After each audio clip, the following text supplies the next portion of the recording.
Su-hong and his friend were locked in an intense sparring match. And right after his punch was blocked by an elbow of his friend, the guy got pushed back a couple of steps.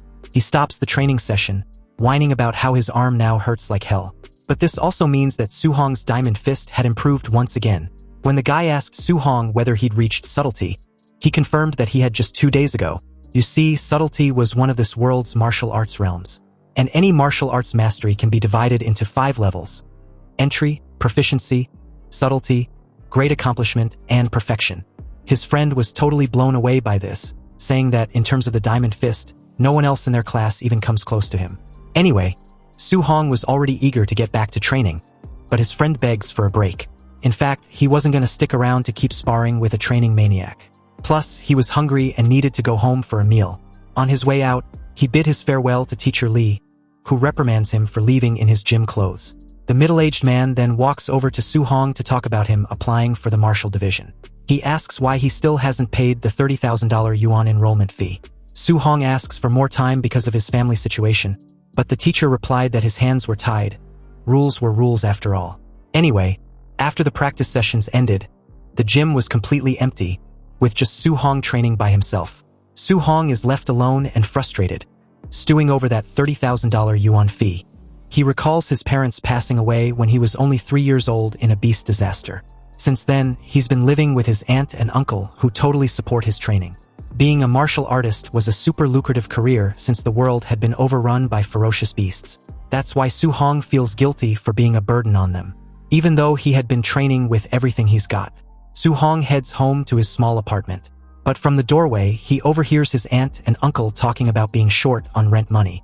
They decide to prioritize their nephew's enrollment fee because they don't want to hold the boy back. To make it happen, his uncle considers stopping his health medication while his aunt thinks about getting a second job. Su-hong's heart breaks hearing the sacrifice they're willing to make for him. Even so, he snaps out of his thoughts and forces a smile before entering. When he walks in, Su-hong greets the two, and his aunt fusses at him for training late again.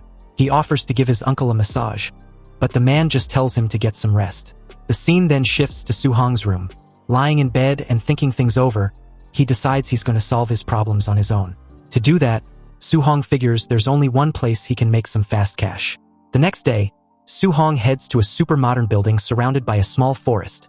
The place is actually an underground fight club, where the only rule is to win. The announcer introduces the fighter of the night, the Minotaur, who is none other than a disguised Su-hong.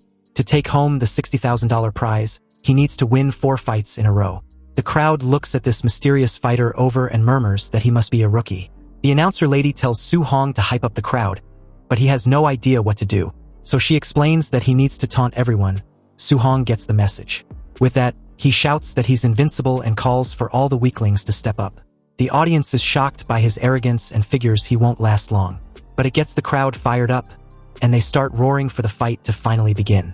Su-hong feels the tension in the air, but stays focused on fighting to get that money. Soon a guy in a rat mask climbs into the ring to face Su-hong. Su-hong analyzes his opponent and spots a weakness in his stance. The opponent rushes in with a punch while Su-hong seems distracted. Su-hong quickly raised his open fist for a lightning-fast counter against the rat mask dude. With a single well-aimed punch to his opponent's face, Su-hong shows off his power. The impact is so intense that the rat guy gets sent flying across the ring. Su-hong celebrates his first win and immediately calls for the next challenger. The crowd goes absolutely wild over the Minotaur's impressive performance. A new fighter enters the arena and says Su-hong won't be so lucky this time. Su-hong invites him to fight, thinking he can use this guy to test his strength. The opponent wastes no time and charges straight at Su-hong. But Su-hong blocks the guy's punch with his own fist, creating a huge shockwave. The opponent is stunned by his strength, but Su-hong knows he's stronger. Seizing the opportunity, he lands a solid punch right in the big guy's face. Su-hong notices that the guy put too much power into his punch, leaving his waist wide open. So, he takes advantage of the opening and delivers a powerful kick right to his side. The blow is so brutal, it sends the fighter flying clean out of the arena. And just like that, Su-hong scores his second victory in a row without breaking a sweat. He stands alone in the ring, waiting for the next opponent to step up. In a luxurious private room, a man in a suit remarks that the Minotaur is strong for an apprentice. This guy sees that the Minotaur already has 3 wins and decides to rig the next fight. At that moment, a masked fighter offers to take him on, and the boss tells him to hide his true strength. Meanwhile, Su Hong thinks beating these guys was a piece of cake with his new fist technique. He refocuses knowing he's just one more win away from the 60,000 he needs. Suddenly, he sees his final opponent. The crowd recognized the new challenger as the White Fox and was in an uproar because he was a quasi-martial artist, which was basically cheating. Su Hong knows this fight is going to be tough, but he can't even think about losing. The White Fox cracks a smug little smirk, showing he's feeling pretty confident. He tells Su Hong not to be scared because he knows his limits. With both of them in the ring, the announcer calls the final match. As soon as the bell rings, they both dash toward each other at high speed. Su Hong decides to go all out right from the first attack. He throws a powerful punch, but the White Fox stops it with an equally forceful punch of his own. Su Hong is shocked when he feels the power behind it and realizes this guy isn't just a simple quasi-martial artist. Then it hits him the guy is a real martial artist, just hiding his strength. The White Fox then calls out Su Hong for getting distracted. He unleashes a move called the Thunder Fist, landing a direct hit on Su Hong. The impact is brutal, and Su Hong feels the overwhelming power of a true martial artist. In the audience, people recognize the technique and already count the Minotaur out. The White Fox attacks relentlessly, taunting Su Hong to fight back and show his real strength. Su Hong can only defend knowing that if this keeps up, he's going to lose. He needs to find an opening to counterattack, but his opponent isn't giving him an inch. In a brief lapse, one of the White Fox's punches gets through Su Hong's defense. The blow lands right on Su Hong's face with tremendous force. The punch sends Su Hong flying to the ground, leaving him completely stunned. Lying on the floor, Su Hong's consciousness starts to fade after the attack. The White Fox steps on his mask and informs him he won't be getting a single cent of the prize money. But he makes Su Hong an offer to join them, and he'll get the money, but Su Hong refuses. White Fox then threatens him, saying he can't afford the price of refusal. Down on the arena floor, Su Hong questions their honor as martial artists. The White Fox loses his patience, seeing that there's nothing left to talk about. So, he decides he's going to finish off Su Hong so he can never fight again. The threat echoes in Su Hong's mind as he thinks about his dream. With that, the White Fox rushes in with a spinning kick to end the fight, but Su Hong dodges at the last second. The White Fox is taken by surprise. Even after that beating, Su Hong gets back up, surrounded by a fiery aura. The opponent is shocked that he withstood his punches and is still standing. On his feet and driven purely by determination, Su Hong thinks of his family and all they've sacrificed for his dream. He knows he can't accept a future where he fails them all. Suddenly, a mysterious screen appears and asks what he would sacrifice for his faith and family. Then, with a furious scream, Su Hong answers that he would sacrifice everything, as an aura worth over 1 million explodes around him. The system asks if he's willing to pay the price, and Su Hong yells that he was. All of a sudden, Su Hong is transported to a strange, digital-looking space. As he wonders where he is, a sinister shadow emerges. Before him, a golden figure appears with an overwhelming presence. This entity says it will give him a chance, and then it begins to fade away. The being's golden light flies towards Su Hong and completely envelopes him. A golden system screen appears, floating in front of him. It's all of Su Hong's attributes like vitality, spirit, and his skills. Su Hong gets curious and touches the screen to see if it's a touch screen. His finger goes right to the first mission button to check notification alert on the random mission given. The mission was a tutorial to defeat the White Fox and improve his martial arts. Su Hong wonders what beginner's guide is just as a clone of himself appears, and launches at him. But with pure reflexes, Su Hong dodges the clone's punch. He realizes the clone is using his Dra Fist technique perfectly, just like it says in the manual. Seeing the clone as a master, Su Hong decides he can't miss this chance to learn. He jumps into the fight and starts trading punches with his copy. Su Hong realizes the clone is demonstrating the perfect way to fight, completely overwhelming him. But the clone doesn't hold back and lands a full power punch right in Su Hong's gut. The punch was so strong it sends Su Hong flying backward. He notices his own fist technique has improved and is shocked by how fast he's progressing. With a smile, he understands that this place can level up his skills incredibly quickly. So, the two go back to fighting with everything they've got, continuing the intense training. With every punch, Su Hong's mastery of the Dra Fist grows more and more. They also practice the Void Step and Su Hong's proficiency skyrockets. In a short time, all of his skills are nearing their maximum level. His floating light palm is the first to reach the micro level. Right after, his Void Step reaches the same milestone. With one final punch, his Dra Fist finally achieves the master level. After the training, the clone dissolves into golden light, leaving Su Hong alone and exhausted. As the session ends, the system congratulates him and asks if he wants to return to reality. Su-hong agrees, and in that same instant, he's back in the arena, right in front of the White Fox. His opponent, annoyed by all the weirdness, charges at Su-hong with everything he has. He attacks with his Thunder Fist, trying to end the fight once and for all. But Su-hong dodges the punch with ease, thinking it was way too slow. With unbelievable speed, Su-hong unleashes a powerful punch on his rival. The hit lands square on the opponent's face, shattering his mask into pieces. Su-hong gives him a cold stare, showing his determination after that mighty blow. In the crowd, everyone is in shock at the unbelievable comeback. With that, the White Fox falls in defeat and Su-hong wins the fight. He then turns to the announcer and asks when he's getting his prize money. From his office, the arena boss is stunned that an apprentice has mastered the Dra Fist. Intrigued, he orders his men to follow Su-hong and find out who he is. With the cash in his pocket, Su-hong leaves through a dark city alley. But before he gets close to home, he glances back suspiciously, feeling like he's being followed. Su-hong was quick to ditch the two men who had been tailing him ever since he left the arena. They start to panic because they lost track of Su-hong and had no idea of his real identity either. But unbeknownst to them, Su-hong was quietly above them, hiding in the dark just in between the alley walls. With that, he manages to escape and gets to the safety of a nearby rooftop. Su-hong made his way home. His aunt and uncle are shocked by the cash and ask if he robbed a bank. He lies and says the dojo master sponsored him after seeing his great talent. Su-hong sticks to his story and asks them to trust him. Hearing this, his aunt and uncle are bursting with pride and believe in his promising future. After their talk, Su-hong goes up to the roof to think for a bit. He's relieved to have solved the family's money problems. Su-hong thanks the system for helping him but notices that only his skills have changed. Then, a notification explains that martial value can be used to level up his other stats. Without a second thought, he decides to test it and dumps the points into his vitality. His vitality jumps from 85 to 90. He feels an insane amount of power coursing through his entire body. A pure energy aura completely surrounds him. Looking at his stats, he realizes he's reached the level of a quasi-martial artist. Hyped up, he decides to put all his remaining points into vitality. He notices his injuries have vanished and he feels stronger than ever. Full of energy, he leaps across the rooftops to go test out his current power. He decides to head to school to test his strength on a combat machine. Arriving at Star City No. 1 high school training ground, he approaches what seemed to be a machine used to gauge a person's strength. But it was merely a Tier 1. Nonetheless, Su-hong gets ready and decides to use 70% of his power. With a focused look, he unleashes his most powerful punch yet. The hit smashes into the machine with a devastating impact. He gets a little worried about the force of his own attack. The machine is completely wrecked and he wonders if he was going to have to pay for it. The noise attracts attention, so Su-hong decides to bounce as fast as he can. Just then, an old guy in pajamas shows up and is absolutely livid about the broken machine, immediately suspecting a couple of students, Chun-shan and Li-tu. Furious, the old geezer vows to teach whoever's responsible a serious lesson once school starts.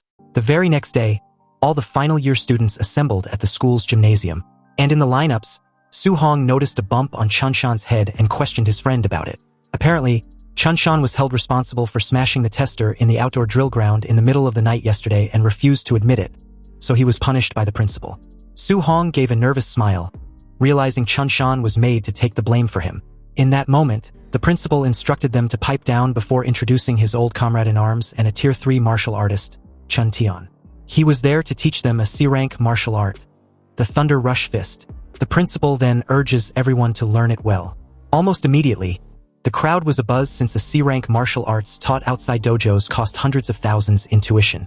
Also, some were amazed upon seeing a Tier 3 martial artist for the first time. Su-hong suddenly recalls his fight with White Fox, noting he used a technique that had the very same name. And he silently acknowledged how powerful this technique truly was, allowing a martial artist to blast out 3 impacts from one punch.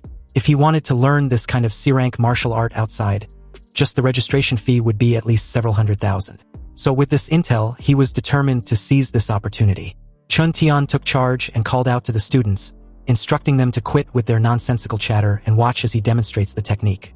He will perform the technique 10 times from start to finish, and how much they learn depends on themselves. Chun-tian suddenly shifted his stance, and as he punched the air, he informed them that the Thunder Rush Fist's momentum is fierce and domineering. At the basic level, the punch will emit a sound of thunder. At Proficient, they can strike out 3 sounds. At micro level, 5 sounds. and at mastered level, which was his current realm, 7 sounds. When he was done, he tops it off with what to expect when one reaches the perfect realm. At that realm, the strikeout would emit 9 sounds. However, they shouldn't aim too high for now. Reaching the basic today would be good enough. Chintian then yells for them to try to follow along as he starts the second demonstration. Several hours later, almost every student was exhausted, yet none of them was able to learn the technique. A few were still at it, but there wasn't much hope. Trembling all over as he pants profusely, Su-hong's friend comments on how it was practically next to impossible to learn the Thunder Rush Fist. But when he turned in Su-hong's direction, wanting to know if he'd learned it, the training maniac was nowhere to be seen. And in that very moment, Chun Shan, a classmate of his, declared excitedly that he had successfully reached the basic level. Su-hong's friend got startled for a second there, wondering just how Chun Shan's brain was built. And at this point, it's no wonder everyone calls him a genius. The principal tried praising Chun Shan's achievement as something worthy of noting. After all, he was their school's #1 genius. But Chintian's reply was like a bucket of cold water on his friend's face when asked if he was interested in guiding Chun Sen. Apparently, in other cities, Chun Shan's achievement was just passing level, not something even worth considering as a genius.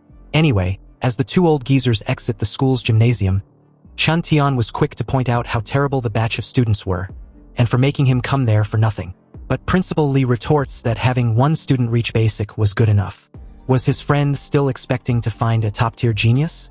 Chun Tian comments on how the martial Dao cultivation was extremely cruel, so talent was simply too important. To this, Principal Lee agreed, adding that relying only on hard work without opportunity is absolutely impossible.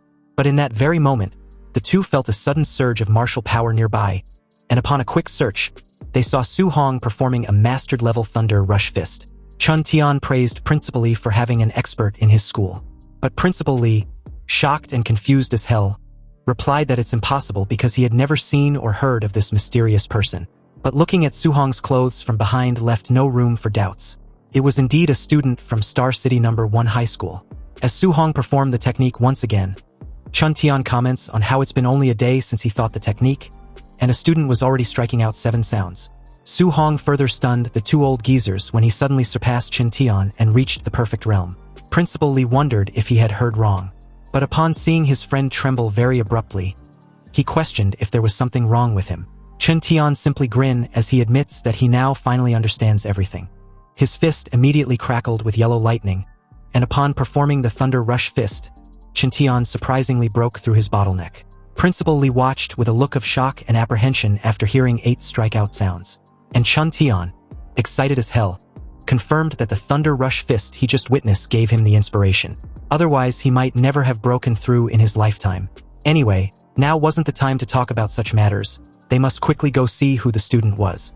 The two leaped over the fence and dashed toward the court, hoping to find out the identity of the student. But they were unexpectedly a bit too late. Su-hong, who had no idea of their presence, had left the very moment he finished performing the 9-sound Thunder Rush Fist. He was on his way to practice, totally oblivious to everything that happened. But what he didn't expect was how tiring this C-rank martial skill would be when cultivating. It even far exceeded the D-rank Vajra Fist. Opening up his system window, he was pleased to see his Thunder Rush Fist already at the perfect realm. His next step was to think of a way to earn martial values and strive to break through to martial artist ASAP. However, Su-hong didn't want to be in a life-and-death battle like last time just to obtain martial value. But he also didn't know if sparring with someone would do the trick. Su-hong arrived at his workplace, the Raging Thunder Dojo. Inside, he walked in to see several trainees practicing diligently.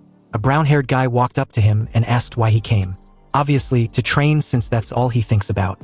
As the two were chatting, a violet-haired guy suddenly kicked another trainee to the ground. Furious, he mentions how the guy dare claim his teacher teaches badly. If his comprehension was poor, he should just admit it. Why make excuses at the expense of his teacher? Su-hong asked what the situation was really all about, and the guy filled him in since he hadn't been there lately. Apparently, that violet-haired guy's teacher was the newly arranged instructor. He was very strong, but he looks down on commoners like them, and teaches classes very perfunctorily. The violet-haired guy, Li Yan, being his disciple, was also very strong and shared his teacher's disdain. Li Yan raised his fist and comments on how his opponent shouldn't have challenged him with his measly level. But before he could deliver his punch, Su-hong grabbed his hand and issued a warning for him to cut his assault short. Li Yan turned in Su-hong's direction and questioned who he was. If he had the guts, he should let go of him and get in the arena for a one-on-one challenge. But in that moment, the teacher in question walked in, wanting to know what the commotion was. The class was about to start. Li Yan freed himself and walked off, not forgetting to point out on how lucky Su Hong was. But Su Hong wasn't the least bit threatened and only saw how arrogant Li Yan was. Li Yan's teacher picked up a spear and informed the crowd that today was the last day he would be teaching them the Raging Sea Spear technique. His old rule was still in effect, so he would only perform it once. He then began to demonstrate the technique, moving with elegance and grace. As the bastard briefly stares at the crowd, he was so sure that none of them would be able to learn it with just a demonstration, or so he thought. Because Su Hong was not only planning to prove him wrong, but he intended on perfecting it by reaching the perfect realm as soon as possible. His eyes followed every small detail in the middle-aged guy's movements, and after the demonstration was over, the arrogant bastard drops his spear and walked off with Li Yan in tow. He informs them that he was done, and how much they learned depended on themselves. The crowd grew furious by this, claiming his teachings were a scam.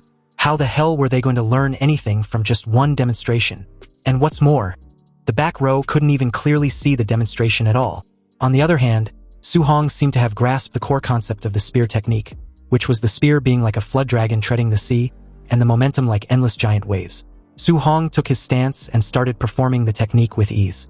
The fluidity in his movements dazzled the stunned crowd as they began to wonder just what kind of martial arts prodigy he was. Or is it that they were just too stupid to comprehend the technique in one demonstration? Su Hong's movement left no doubts that he hadn't just learned it, but probably mastered it as well. Li Yan heard the noise and came back to the training hall, questioning what the commotion was for. But upon hearing that someone had learned the technique, he asked who. The crowd simply made way as he watched Su Hong perform the Raging Sea Spear technique with ease. Now, even though Li Yan was stunned to see this, his expression remained the same. He decided to test Su Hong's depth on the technique, believing it would be interesting if he was really a genius. He called out to Su Hong and offered to give him some pointers.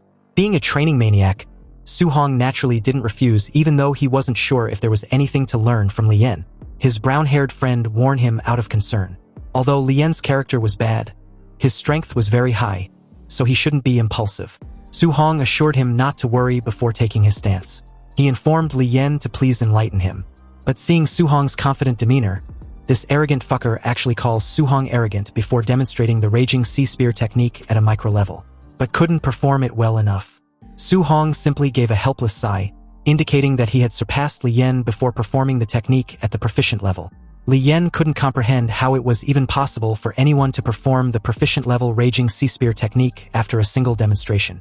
Su Hong's movement flowed like a surging tide, countering Li Yan's micro-level technique with an edge of superiority. Li Yan was frozen in disbelief, still unable to accept what he was seeing. A mere martial apprentice, someone who wasn't even a true martial artist yet, had actually cultivated the Raging Sea Spear technique to the proficient level. That was something even many seasoned practitioners couldn't achieve. Yet the scene in front of him was undeniably real.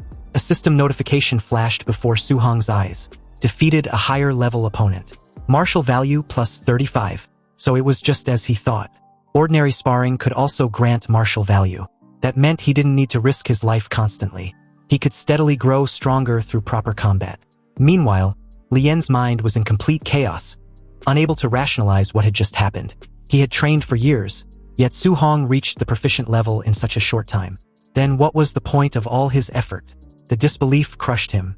Su Hong calmly withdrew his spear and walked off, believing the match was over. But it seems Li Yan had other ideas. Unable to accept his defeat, he charges towards Su Hong. But before things could escalate further, the instructor arrived. Seeing the situation, he immediately stepped in and reprimanded his disciple. When Li Yan tried to protest, the instructor's expression turned cold, and he bitch-slapped him across the face without hesitation. If Li Yan couldn't even face his own failure, then what kind of martial artist was he? Many onlookers felt a strange sense of satisfaction at the sight. Li Yan had always been arrogant, and seeing him humbled felt almost refreshing.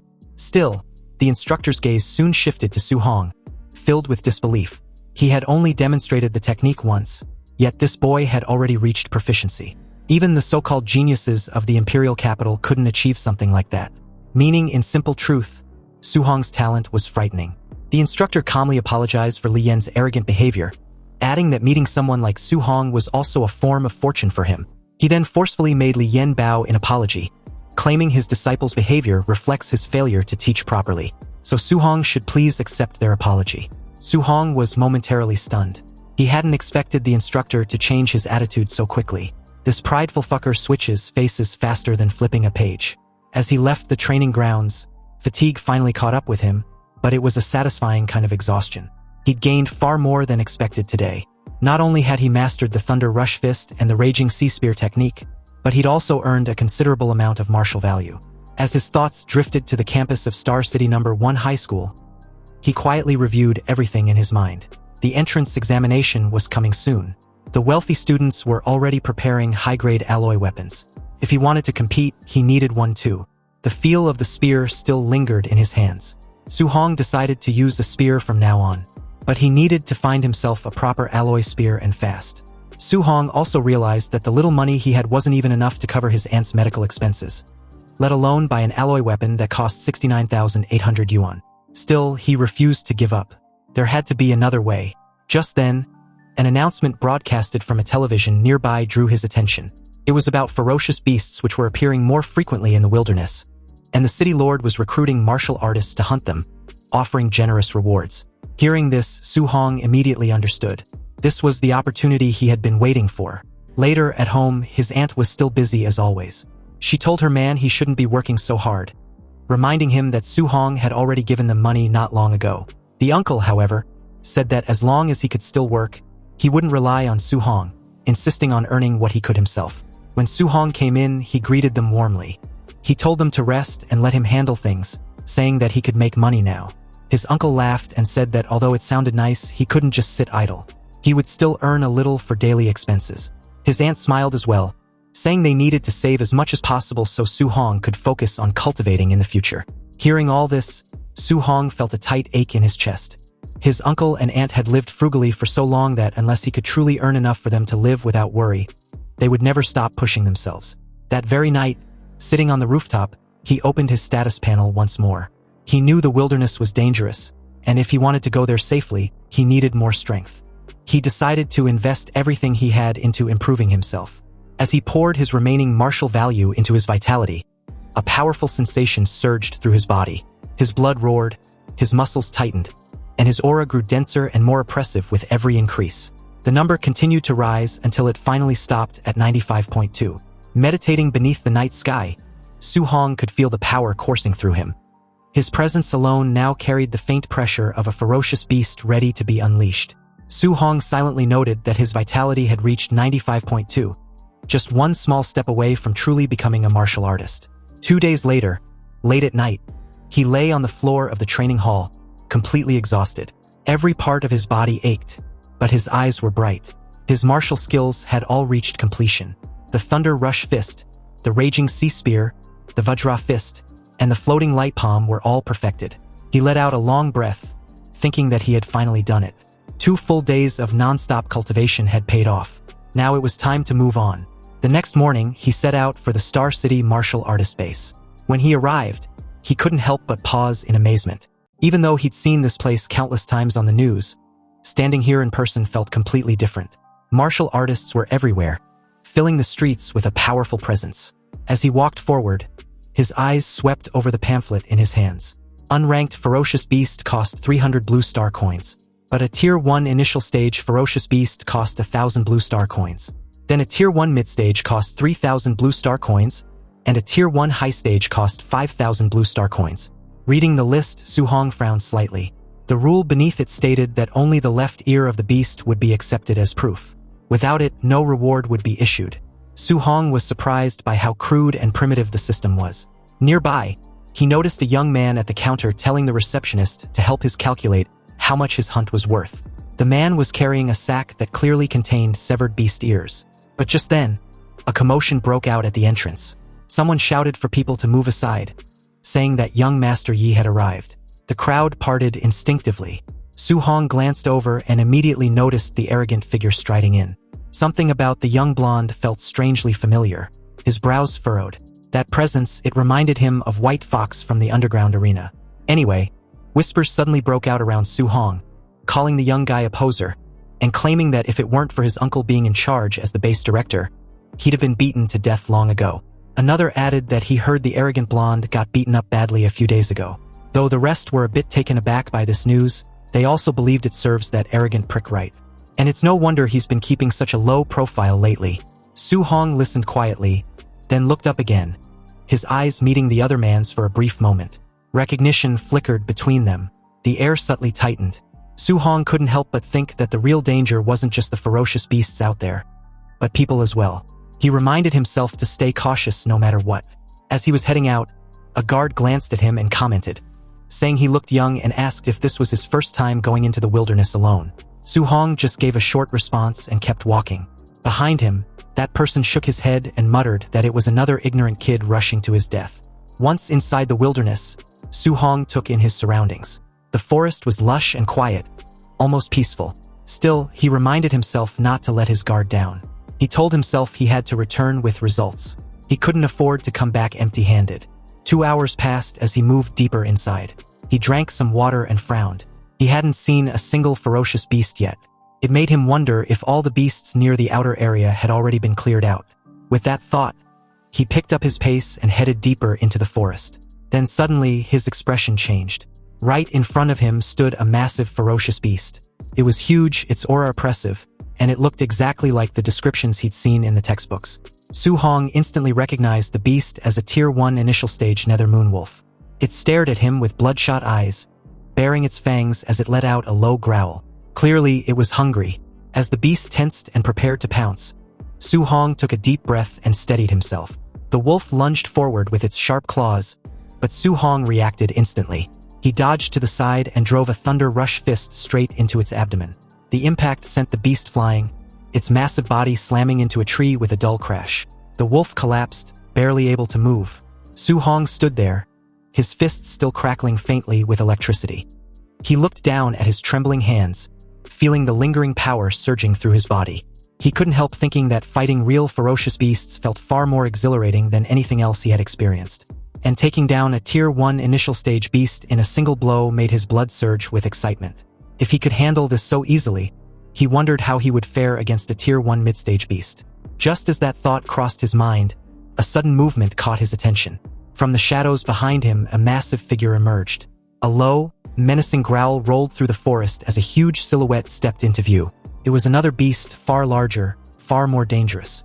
A Tier 1 mid-stage ferocious beast, a raging black bear. The bear charged, clearly believing it had found an easy prey. But before it could land its attack, a blur of motion struck it head-on. A powerful, lightning-infused punch slammed into its body, sending it crashing to the ground. Su Hong stood tall, calm and steady. It was his punch that had dropped the beast. He exhaled slowly, realizing just how much his strength had grown. With his current power, as long as he didn't encounter a Tier 2 ferocious beast, he wouldn't be in much danger. With the left ear of the beast in hand, Su Hong had secured another reward, a 3,000 yuan in bounty. And as that thought crossed his mind, a system notification appeared, informing him that his accumulated martial value was now sufficient to break through and officially become a martial artist. Su Hong's heart raced. He was finally at the threshold. But before he could celebrate, a terrifying roar echoed through the forest, far more oppressive than anything he'd felt before. The pressure alone made his skin prickle. His expression changed instantly. He turned toward the source of the sound, eyes narrowing. Whatever had made that roar was far stronger than anything he had faced so far. Curiosity and caution battled in his mind, but in the end, curiosity won. He moved carefully toward the source. Soon, he reached a massive rock formation and climbed up to get a better look. What he saw made his eyes widen as his breath also hitched. Below was a colossal figure, a massive black-scaled serpent facing a group of hunters. This was a Tier 1 late-stage ferocious beast, the black jade python. Its body was enormous and its aura was terrifying.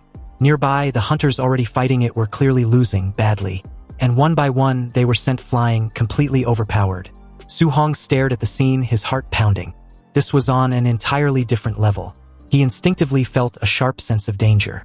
Almost instantly, he leaped aside, and it was the right call.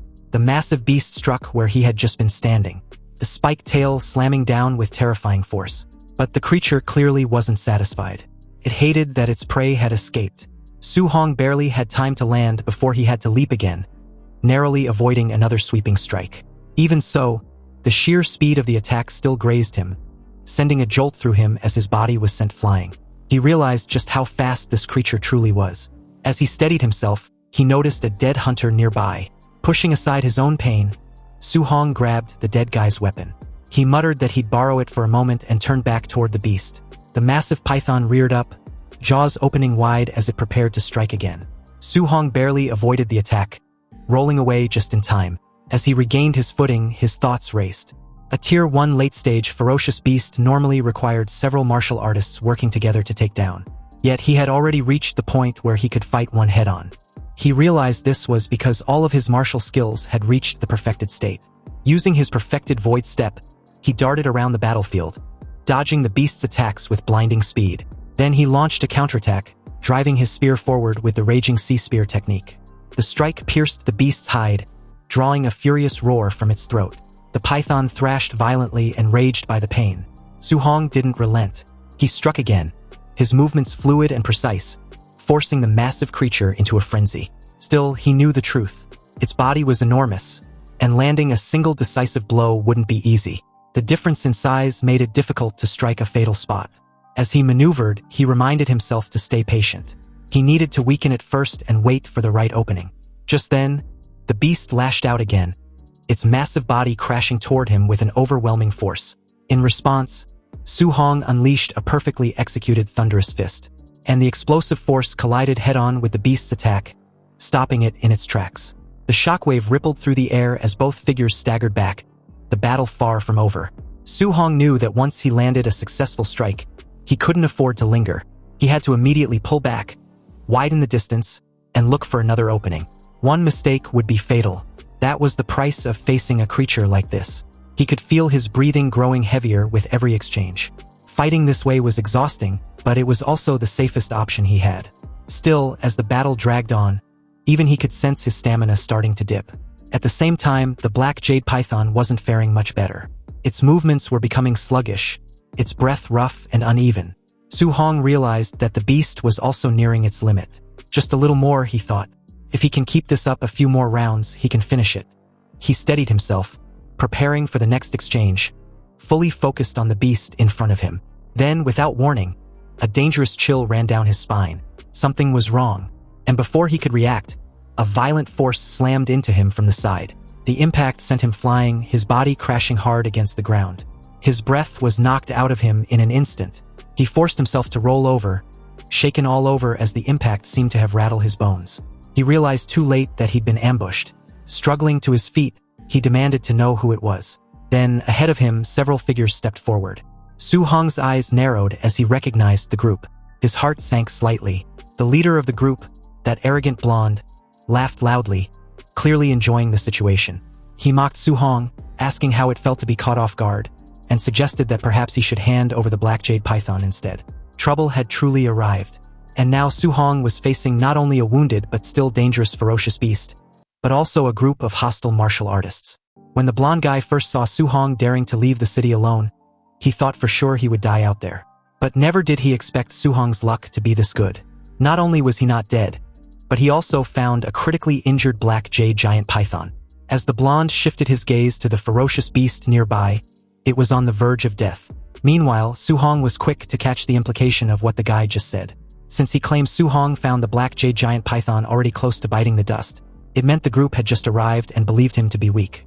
All 5 of them are martial artists and they have the numerical advantage. Obviously, it would be damn near impossible for Su-hong to fight them head-on, especially with his current state. Anyway, while he was still in thoughts, the muscle brute launched at him, questioning why he hadn't scrammed yet like his young master Yi ordered. Was he deaf? The black jade giant python now belongs to his young master. Pissed off, Su-hong's expression suddenly turned dark, his fist crackling with electricity and a faint red aura. He angrily declared that the muscle brute only managed to push him back earlier because of a sneak attack. And now he foolishly believed he was incapable of beating him and his team. Su-hong meets the incoming fist with a punch of his own, and as the two collided with a thunderous clash, the muscle brute was stunned to discern his opponent's terrifying strength. He had no time to dodge the next punch, which followed almost immediately after the clash, striking him right in the face. The force of the punch shattered his mask, revealing his widened eyes as he was put to sleep permanently. The rest of the team watched the musclehead got dropped with just a punch. Then the young master commends Su Hong for his excellent execution of the Vajra fist. Sure enough, Su Hong was definitely the Minotaur from the underground arena. A visible bead of sweat rolled down Su Hong's cheek as he also confirmed the blonde to be indeed White Fox. Young Master Yi partially covered his face with a hand, admitting that Su Hong was the first person to bring him such humiliation in front of so many people. The rest then charged towards Su Hong the very second their young master gave the order. They were to kill him, but before the three could gang up on Su Hong, he grabbed the borrowed spear and made a run for it, leaping over the small cliff and sprinting into the forest. And by the time the group made their way inside the forest, they lost sight of him. Anyway, since the woods ahead were dense, it was easy to get ambushed, so one of them warned the rest to be careful. But another in a red jacket retorts that there were so many of them, so they can't actually be afraid of just one guy. In that precise moment, Su Hong appeared behind him like a phantom, and upon turning to see just a brief silhouette of him, he swiftly got dropped with a heavy punch, blood gushing out of his nose and mouth in his unconscious state. Young Master Yi cursed at the gruesome sight, silently wondering how Su Hong was so fast. The remaining three immediately placed their backs against each other, covering their blind spots. The hooded guy of the three calls out their leader, pointing out that Su Hong had used the thunderclap fist, and the echoes were 9, meaning it was at perfection, something that even rank 3 martial artists fail to do. But the blonde immediately tells him to pipe the fuck up. Inwardly, he was freaking out just like the ponytail guy, realizing that Su Hong had perfected his Vajra fist and thunderclap fist. He couldn't comprehend how it was even possible. Meanwhile, on a tree branch nearby, Su Hong watched the three silently. If he hadn't just tangled with the giant python and consumed too much of his vitality, he could have crushed the entire group head-on. Now, he can only look for opportunities to defeat them one by one. He suddenly threw his spear at them, not aiming at any of them exactly, but created the needed distraction upon landing. Su Hong used this brief opportunity to launch towards the weakest link of the three, the ponytail guy. He kneed the guy in the face, crushing his skull as blood splattered in several directions. The remaining two couldn't even catch the silhouette of Su Hong before seeing another teammate drop lifelessly on the ground like the others. And at this point, the hooded guy could no longer keep his cool. He started freaking out, suggesting they get the hell out of there because Su Hong was way too strong. But the young master dismissed the very idea, questioning if his teammate was kidding him. He planned on killing Su Hong right then and there, no matter what. Su Hong suddenly started encircling them, darting on the tree stems and branches at a terrifying speed. The blonde was in the middle of telling the hooded guy something when Su Hong's silhouette flashed in between them, and along with it, the hooded guy's head being crashed into the ground with a reverberating thud.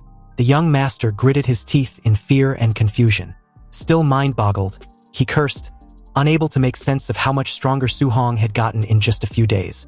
In that moment, Su Hong's phantom flashed behind him, but when he turned, he saw that the spear was gone. He cursed once more as Su Hong's phantom, once again, appeared from behind. But this time around, the blonde was quick to catch on. He turned very abruptly and locked onto Su Hong, his hand shining with a dazzling azure light. And as he yells, he questioned if Su Hong seriously thought he's got him beat. Using the void-shattering finger, the young master released an attack at close range. But Su Hong was fast enough to dodge to the side as the blue beam whizzed past him and directly hit a tree nearby, completely cutting it in two. As the tree falls, the young blonde started a frenzy attack, releasing the void-shattering finger in any direction he believes Su Hong might be. Meanwhile, as Su Hong darts around, he was amazed at such power being released and deduced the martial skills level not to be low in any standards. He also wondered whether it was B-class. But then the blonde guy suddenly made the dumbest move yet. He informed Su Hong that he'd memorized his face, so if he dare harm him once he gets back, he will definitely kill his whole family.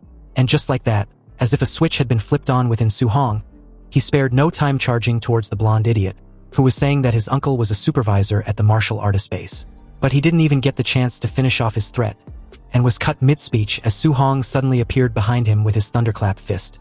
He stated that he liked the idiot better when he was acting all high and mighty just now, but he made a fatal mistake threatening his family. The fist connected directly with the blonde's face, trashing him across the forest, then back of the cliff. The idiot crashed heavily onto the ground, creating a small cloud of dust and debris. As the dust settles, Su Hong approached him, his expression and aura like that of a ferocious beast. He reiterated that the blonde shouldn't have used his family to threaten him. Brutally battered and bleeding all over, the young master asked once again how Su Hong got so strong. It was impossible because he clearly wasn't even a martial artist. What exactly was he? The guy was deeply enraged by Su Hong that he didn't notice the black jade giant python looming over him like a grim reaper, and by the time he realized and turned, it was too late. In one swift motion, the black jade giant python swallowed him whole. Su Hong raised his spear and took on a fighting stance. He realized that he'd spent too much time fighting the group, thereby allowing the black jade giant python to recover its stamina. The three were extremely frustrated after getting beaten up so badly. The red jacket guy cursed and said that Su Hong was too weird, and another, the hooded guy, asked where their young Master Yi was and wondered if Su Hong had finished him off.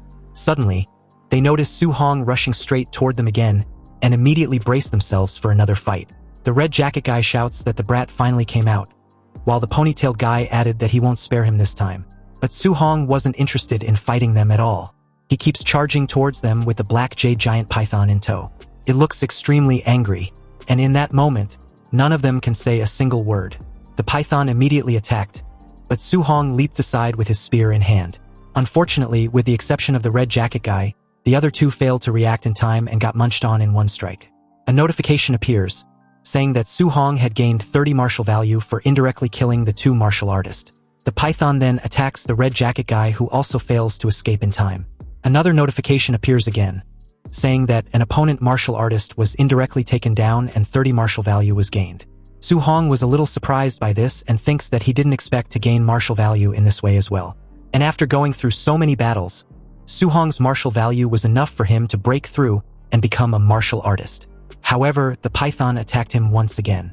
Su Hong leaped up once more to dodge the sweeping tail. He moves rapidly through the trees, which only frustrates the python further. No matter how hard it tries, it just can't catch him. While running, Su Hong keeps thinking that it would be perfect if he could find a safe place to break through. Then, as he moves forward, he suddenly spots something ahead. A small cave. It's exactly the kind of place he was hoping for. Somewhere he could stay safe from the python's attacks and focus on increasing his own power. As he spots the cave, he immediately heads toward it. The python is still right behind him, and just as it's about to strike again, Su Hong jumps straight into the cave. The python follows and tries to force its way in, but its massive body gets stuck at the entrance. All it can do now is roar in frustration while Su Hong calmly looks at his system. He checks his stats and sees his name, Su Hong, with vitality at 96, spirit at 23, physique listed as mortal body at 3%, and his martial skills all at the perfect level, including Raging Sea Spear Technique, Thunder Rush Fist, Vajra Fist, Floating Light Palm, and Void Step. His martial value is at 504. He immediately starts tapping the system non-stop, telling himself to go faster and faster. He wants to gain as much power as possible in the shortest time. He focuses on vitality, tapping again and again, feeling it surge through his body. He thinks that his whole body feels burning hot, like magma is flowing through his veins instead of blood. Soon, his vitality reaches 100. Even the python seems to sense that something terrifying is happening. At that moment, a notification appears saying he has broken through to Tier 1 martial artist. Su Hong thinks that he has finally become a real martial artist. He clenches his fist as aura surges through his body, looks at the python, and says that now it's his turn.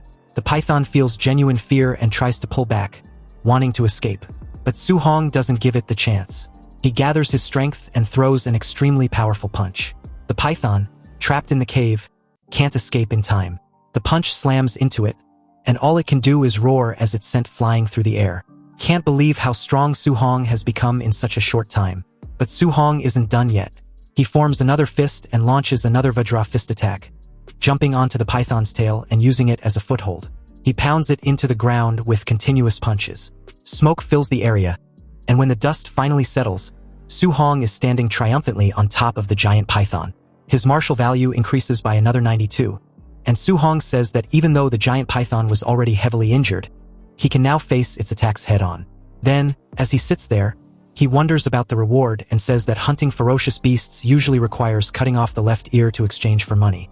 But snakes don't have ears, so he doesn't know what to do. After thinking for a moment, he decides to forget about it and just hurry back. As he starts moving away, the forest is now completely quiet. Only traces of destruction remain, and all the chaos from earlier is gone. Su Hong keeps moving forward and looks at the idiots who tried to gang up on him and ended up like this. He says that they got off easy. While walking, he thinks about whether he can find that high-level martial technique the other guy used. Soon, he notices something and says it's the void-breaking finger. He comments that this is really interesting. He decides to stay near the cave for a while, lighting a fire and sitting beside the python's body. He starts studying the technique and says that he has already memorized the entire introductory cultivation method for void-breaking finger. Next, he plans to use the system to master it quickly. As he continues practicing, a clone soon appears for him to fight. The clone immediately uses void-breaking finger again and again.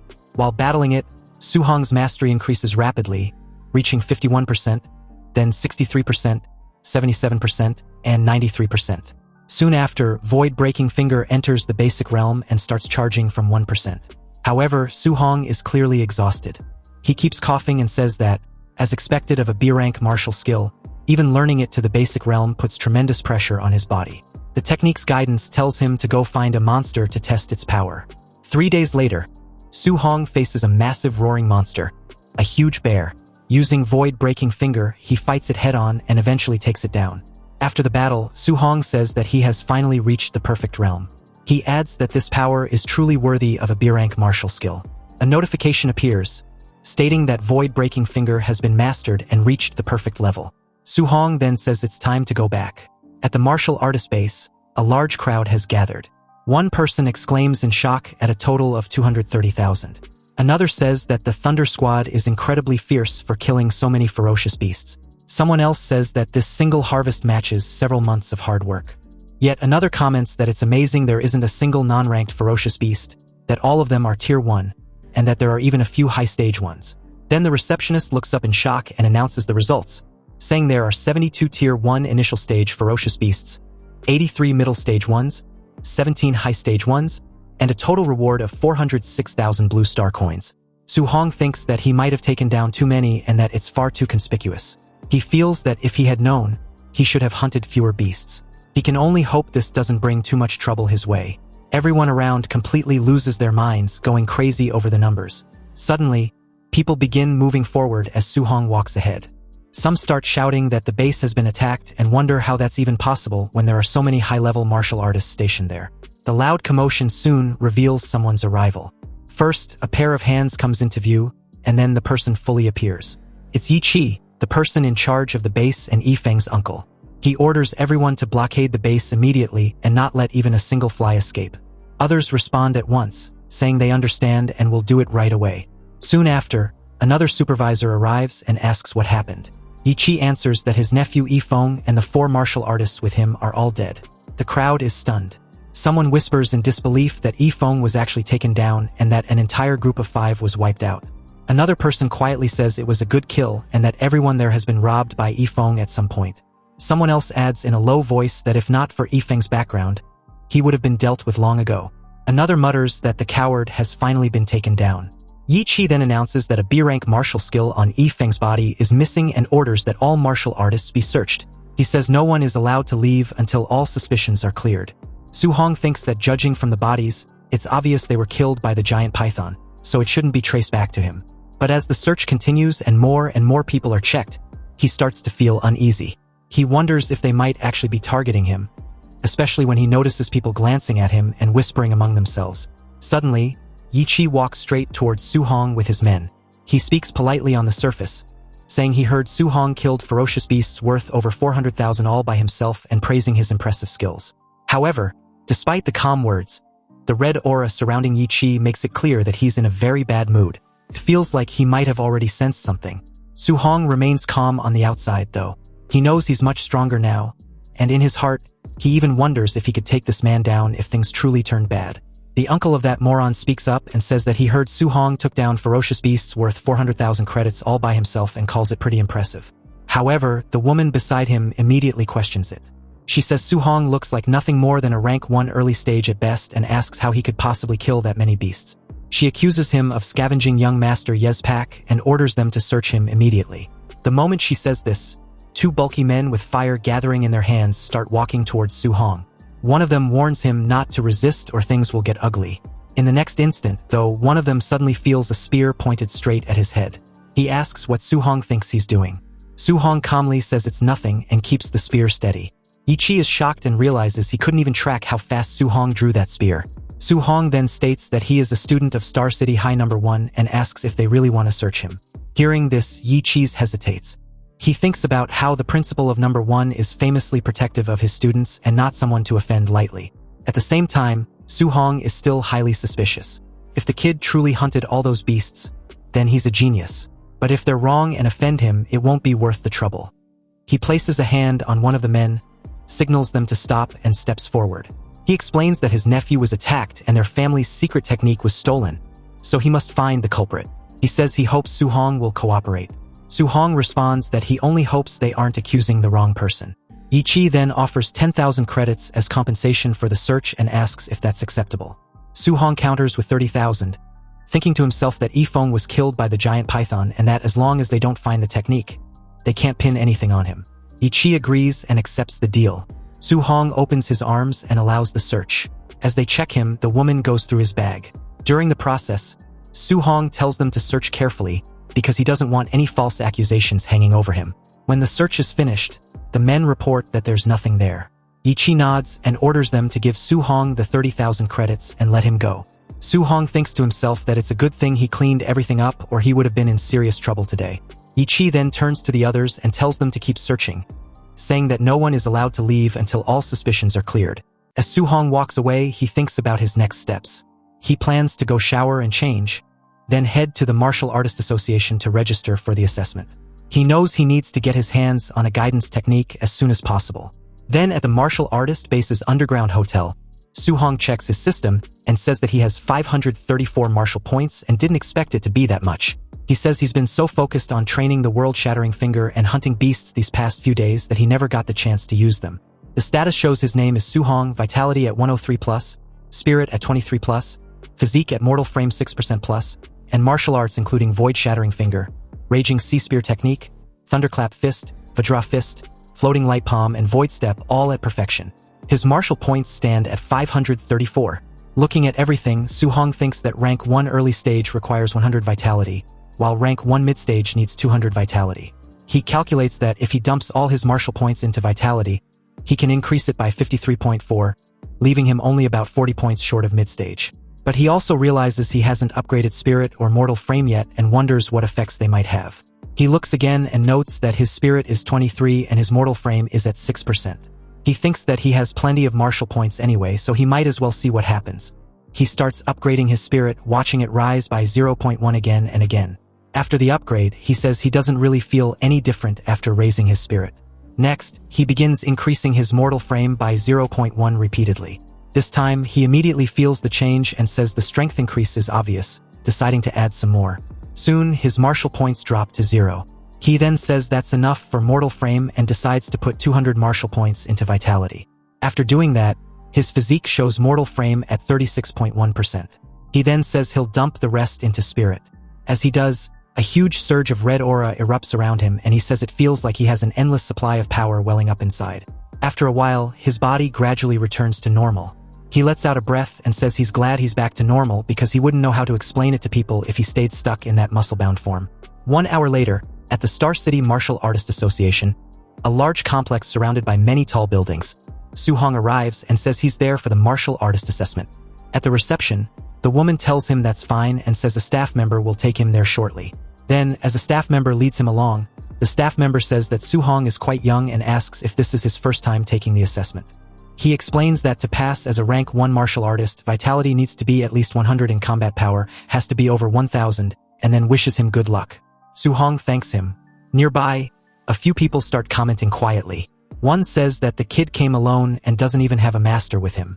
Another says he's probably just here to test the waters because of his age. Suddenly, Su-hong notices the crowd getting noisy. People are clamoring as a voice announces that Panjia has vitality 102 and combat power 992. And that he failed the assessment. The guy curses and says he was so close. Su-hong and the staff member enter the assessment area. A moment later, another announcement says that Li Ming has vitality 105 and passed, and that he will proceed to the combat power test. Li Ming is taken to a punching machine and throws a powerful punch.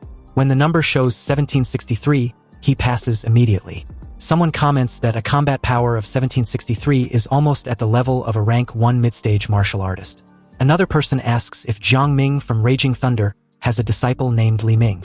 Someone else realizes that Li Ming is Jiang Ming's disciple and says it's no wonder he's such a genius, especially since he was using Thunderclap Fist. Su Hong hears this and thinks that he thought Jiang Ming's disciple was Li Yan, wondering just how many disciples that man has. Soon after, a staff member comes over and tells Su Hong that he's next. As Su Hong steps forward for the examination, the guy before him thinks to himself that he's taking the assessment at this age because he's a genius. He admits that Su Hong is rare for being the same age, but still wonders how Su Hong could possibly compare to him. Suddenly, the crowd erupts in shock. People start shouting in disbelief, with some asking if the vitality tester is broken and how someone's vitality could be that high. The arrogant guy turns back in shock as the staff announces that Su Hong's vitality is 123 and that he has passed. The man mutters that it's impossible. He quickly tries to calm himself down, thinking that high vitality doesn't mean everything and that combat power is what truly matters. He still hopes that, at the very least, he can be number one there. Then the staff officer announces that the combat power test is beginning and Su Hong is led to the punching machine. As Su Hong prepares to punch, he thinks that he has already advanced to a martial artist and upgraded his physique, so his strength has increased massively. He thinks that using 40% of his power should be enough for the test, but then worries that if he goes too easy, he might fail the combat power requirement. To be safe, he decides to use 50% instead. He throws the punch with terrifying force. Even at 50%, the pressure is overwhelming. The machine is sent flying straight into the wall ahead and shatters on impact. The destruction is insane and everyone watching is completely stunned. No one can believe what they're seeing. One person thinks that he sent the tester flying with a single punch and that kind of power is terrifying. Another wave of clamoring breaks out even louder than before. Someone else realizes that Su Hong didn't even use any martial arts just now. Then a voice says that the standard combat power for a rank 1 high-stage martial artist is only 3,000 and that this result is simply unimaginable. Another person exclaims to a teacher that it's that kid again and calls him an absolute monster. The teacher responds that this explains everything. Later, inside an office, a woman is shown. She was Wu Linxian, the president of the Star City Martial Arts Association. She complains that the neighboring Yong City branch has produced another genius and brags about it every day. She wonders what they're so proud of and complains that if Star City doesn't produce a few geniuses soon, she's going to lose her job. Suddenly, a man rushes into her office shouting that a monster has appeared in the martial artist assessment. Because he's yelling so loudly, Wu Linxian turns around and glares at him, clearly startled. The man quickly explains that it's a rank 1 early-stage martial artist who sent the tester flying using nothing but raw physical strength and that his combat power reached 3,000. Even Wu Linxian finds it hard to believe. Still, she realizes that this might be exactly what she needs right now. At the Martial Arts Association Central Hall, the male receptionist informs Su Hong that he will take him to the second floor to register his identity as a martial artist first. Then they will go collect his allowance. Su Hong thanked him before Wu Linxian suddenly showed up, telling the receptionist that she would handle the rest personally. The guy was surprised by the president's sudden appearance before leaving. Wu Linxian introduced herself as the president of the Star City Martial Arts Association branch and asked Su Hong to follow her. Su Hong agreed, a bit taken aback that the president of the Star City Martial Artist Association personally wanted to have a word with him. Rumor has it she's a rank 5 martial artist, but she quite wasn't what Su Hong imagined. Inside her office, she confirmed that Su Hong was a student at Star City No. 1 High School. She comments that Li Xingshan, that old guy, tried to sell her a sob story earlier. Apparently, he said the school only produced 2 ordinary rank 1 martial artists this year. But Wu Linxian can't believe he was hiding such a huge genius. Su Hong asked for the reason he was brought to her office. He just came to register as a martial artist and to get his allowance and guidance technique. Wu Linxian told him to relax. She had already had his subordinates handle his ID and monthly allowance. And as for the guidance technique, she was going to teach him personally. Wu Linxian wanted to know how much Su Hong currently understood about the guidance techniques. The textbooks say that the spiritual energy of heaven and earth was divided by attributes. Guidance techniques were methods to absorb this spiritual energy to strengthen oneself. And to absorb spiritual energy of different attributes requires the corresponding guidance technique. Though what the textbooks say isn't wrong, the guidance techniques aren't merely cultivation methods. For example, the heavenly flame guidance technique Wu Linxian practice primarily absorbs fire attribute spiritual energy. While strengthening her body, it also imbues her attacks with the lethality of the fire attribute. If he can project the attribute attack outward, it can even increase his attack range. However, for a rank 1 martial artist, never mind wrapping his fist in the element, just being able to carry a bit of the attribute is already quite good. Su Hong was stunned to learn that the guidance techniques can be used to attack. He thought they were just methods for absorbing spiritual energy for cultivation. Obviously, the textbooks never taught him this. Spiritual energy has 7 attributes: metal, wood, water, fire, earth, thunder, and wind. Although every attribute has its pros and cons, if they're talking strictly about attack power, thunder is first, metal second, and fire third. But which specific guidance technique he can practice depends on his compatibility. Su-hong realizes that it wasn't like he can just practice whatever guidance technique he wants. Wu Linxian took out an orb and explained that it was a crystal ball for testing compatibility. The larger the glowing area, the higher the compatibility. Ordinary martial artists usually only have about 20% to 30%. Wu Linxian was around 80%, which was considered very high, but she feels a genius like Su-hong will definitely exceed 90%. Wu Linxian became a rank 5 martial artist at a young age. She's an absolute genius, yet she's only at 80%. If Su-hong can reach 90%, that would be too exaggerated. But to her absolute disbelief, the crystal ball was surprisingly full, shining brightly. A fire attribute with 100% compatibility. Wu Linxian asked Su-hong if he knew what this meant, and he replied that he didn't.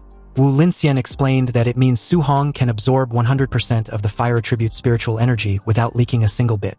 Wu Linxian had 80% compatibility, so when she absorbs fire energy, she lost 2/10. And that's how she became a rank 5 martial artist and the president of the Star City Martial Artist Association. But when it comes to Su-hong, his future achievements will only be higher than hers. Wu Linxian never thought a small place like Star City could produce a monster not inferior to those in the Magic City or Imperial Capital regions. Su-hong believes that the fire attribute wasn't bad, but he still preferred the thunder attribute, then wondered if only he had the thunder attribute, but as if on command, the crystal ball showed the thunder attribute, stunning Wu Linxian once more. Su-hong pointed out the obvious, which stunned Wu Linxian into silence. He had the thunder attribute compatibility of 100%. Wu Linxian was finding it hard to believe what she was seeing. Was this for real? Dual thunder and fire attribute compatibility at 100%. Seriously, what kind of freak was Su-hong? Su-hong was simply a monster. But to Wu Linxian's horror, Su-hong's compatibility with the wind attribute was also 100%. Then about a few minutes later, Wu Linxian had been stunned too many times into exhaustion. She really couldn't comprehend how it was even possible, because apparently, Su-hong had all 7 attributes full. They were all at 100% compatibility. Wu Linxian even wondered if she was dreaming. She used to consider herself a top-tier genius. A 30-year-old rank 5 martial artist was rare as a phoenix feather. But when she was faced with an opponent who defies common sense, she realizes she was just an ordinary person. She also realizes that to defeat an existence that defies common sense, only those who were equally beyond common sense stood a chance. And Su-hong's existence was one that ordinary people cannot comprehend. Su-hong reiterated that all his 7 attributes were 100%, and if he only practiced thunder and give up the other 6, it feels like a huge waste. He was in a dilemma, so he boldly asked Wu Linxian for a copy of the guidance techniques for all 7 attributes. But Wu Linxian gave a harsh reality check, explaining that the human energy was limited. And even if Su-hong's talent was high, it was best to only cultivate 1 or 2. In the past, people tried to cultivate 7 guidance techniques simultaneously. But after decades of cultivation, they were still just rank 1 martial artists. However, Su-hong just replies that he can't decide right now, so he wants to try cultivating them all, then decide which specific one to focus on. Wu Linxian agrees to this arrangement, but warns Su-hong to absolutely not mess around, and shouldn't waste his talent. Also, if she recalls correctly, Su-hong's school's monthly exam was coming up. Su-hong confirms this and asked why the sudden interest. Wu Linxian replies that recently, friction on the All Heavens battlefield has been intensifying, and a great war between the myriad races and the human race could break out at any moment. Because of this, nations are investing massive resources to form genius training camps. Wu Linxian wants to recommend Su-hong for one, and as long as he takes first place in the school's monthly exam, she can give him a recommendation slot. Su-hong had heard of the genius training camp and had suffered firsthand of the War of Myriad Races. You see, during that War of Myriad Races over a decade ago, the young Su-hong lost all his relatives except for his uncle and aunt. Su-hong agrees and promised to definitely work hard. He also promised himself that he would never let his uncle and aunt suffer that tragedy again. He must become stronger and protect everyone around him. The scene shifted to that very evening at Su-hong's home, where he announced to his uncle and aunt that he had become an official martial artist. The two immediately broke into tears, excited that their little Hong had really succeeded. This was wonderful news. He had a bright future and was so capable. A rank 1 martial artists get a monthly allowance of 10,000. So his uncle won't need to work so desperately anymore. His uncle agrees, commenting that Little Hong is the pillar of their family now. He'll listen to whatever Su Hong says. Su Hong silently assured them not to worry. From now on, he will hold this family up. Late at night, Su Hong continued his cultivation, his eyes glowing with immense energy radiating off him in waves. He then took on a stance and punched the air as a small fire engulfed his fist, then immediately fizzled out into rising steam. He couldn't help wondering if what he just did was considered basic mastery of the guidance technique. And if it was, why didn't it have any power at all?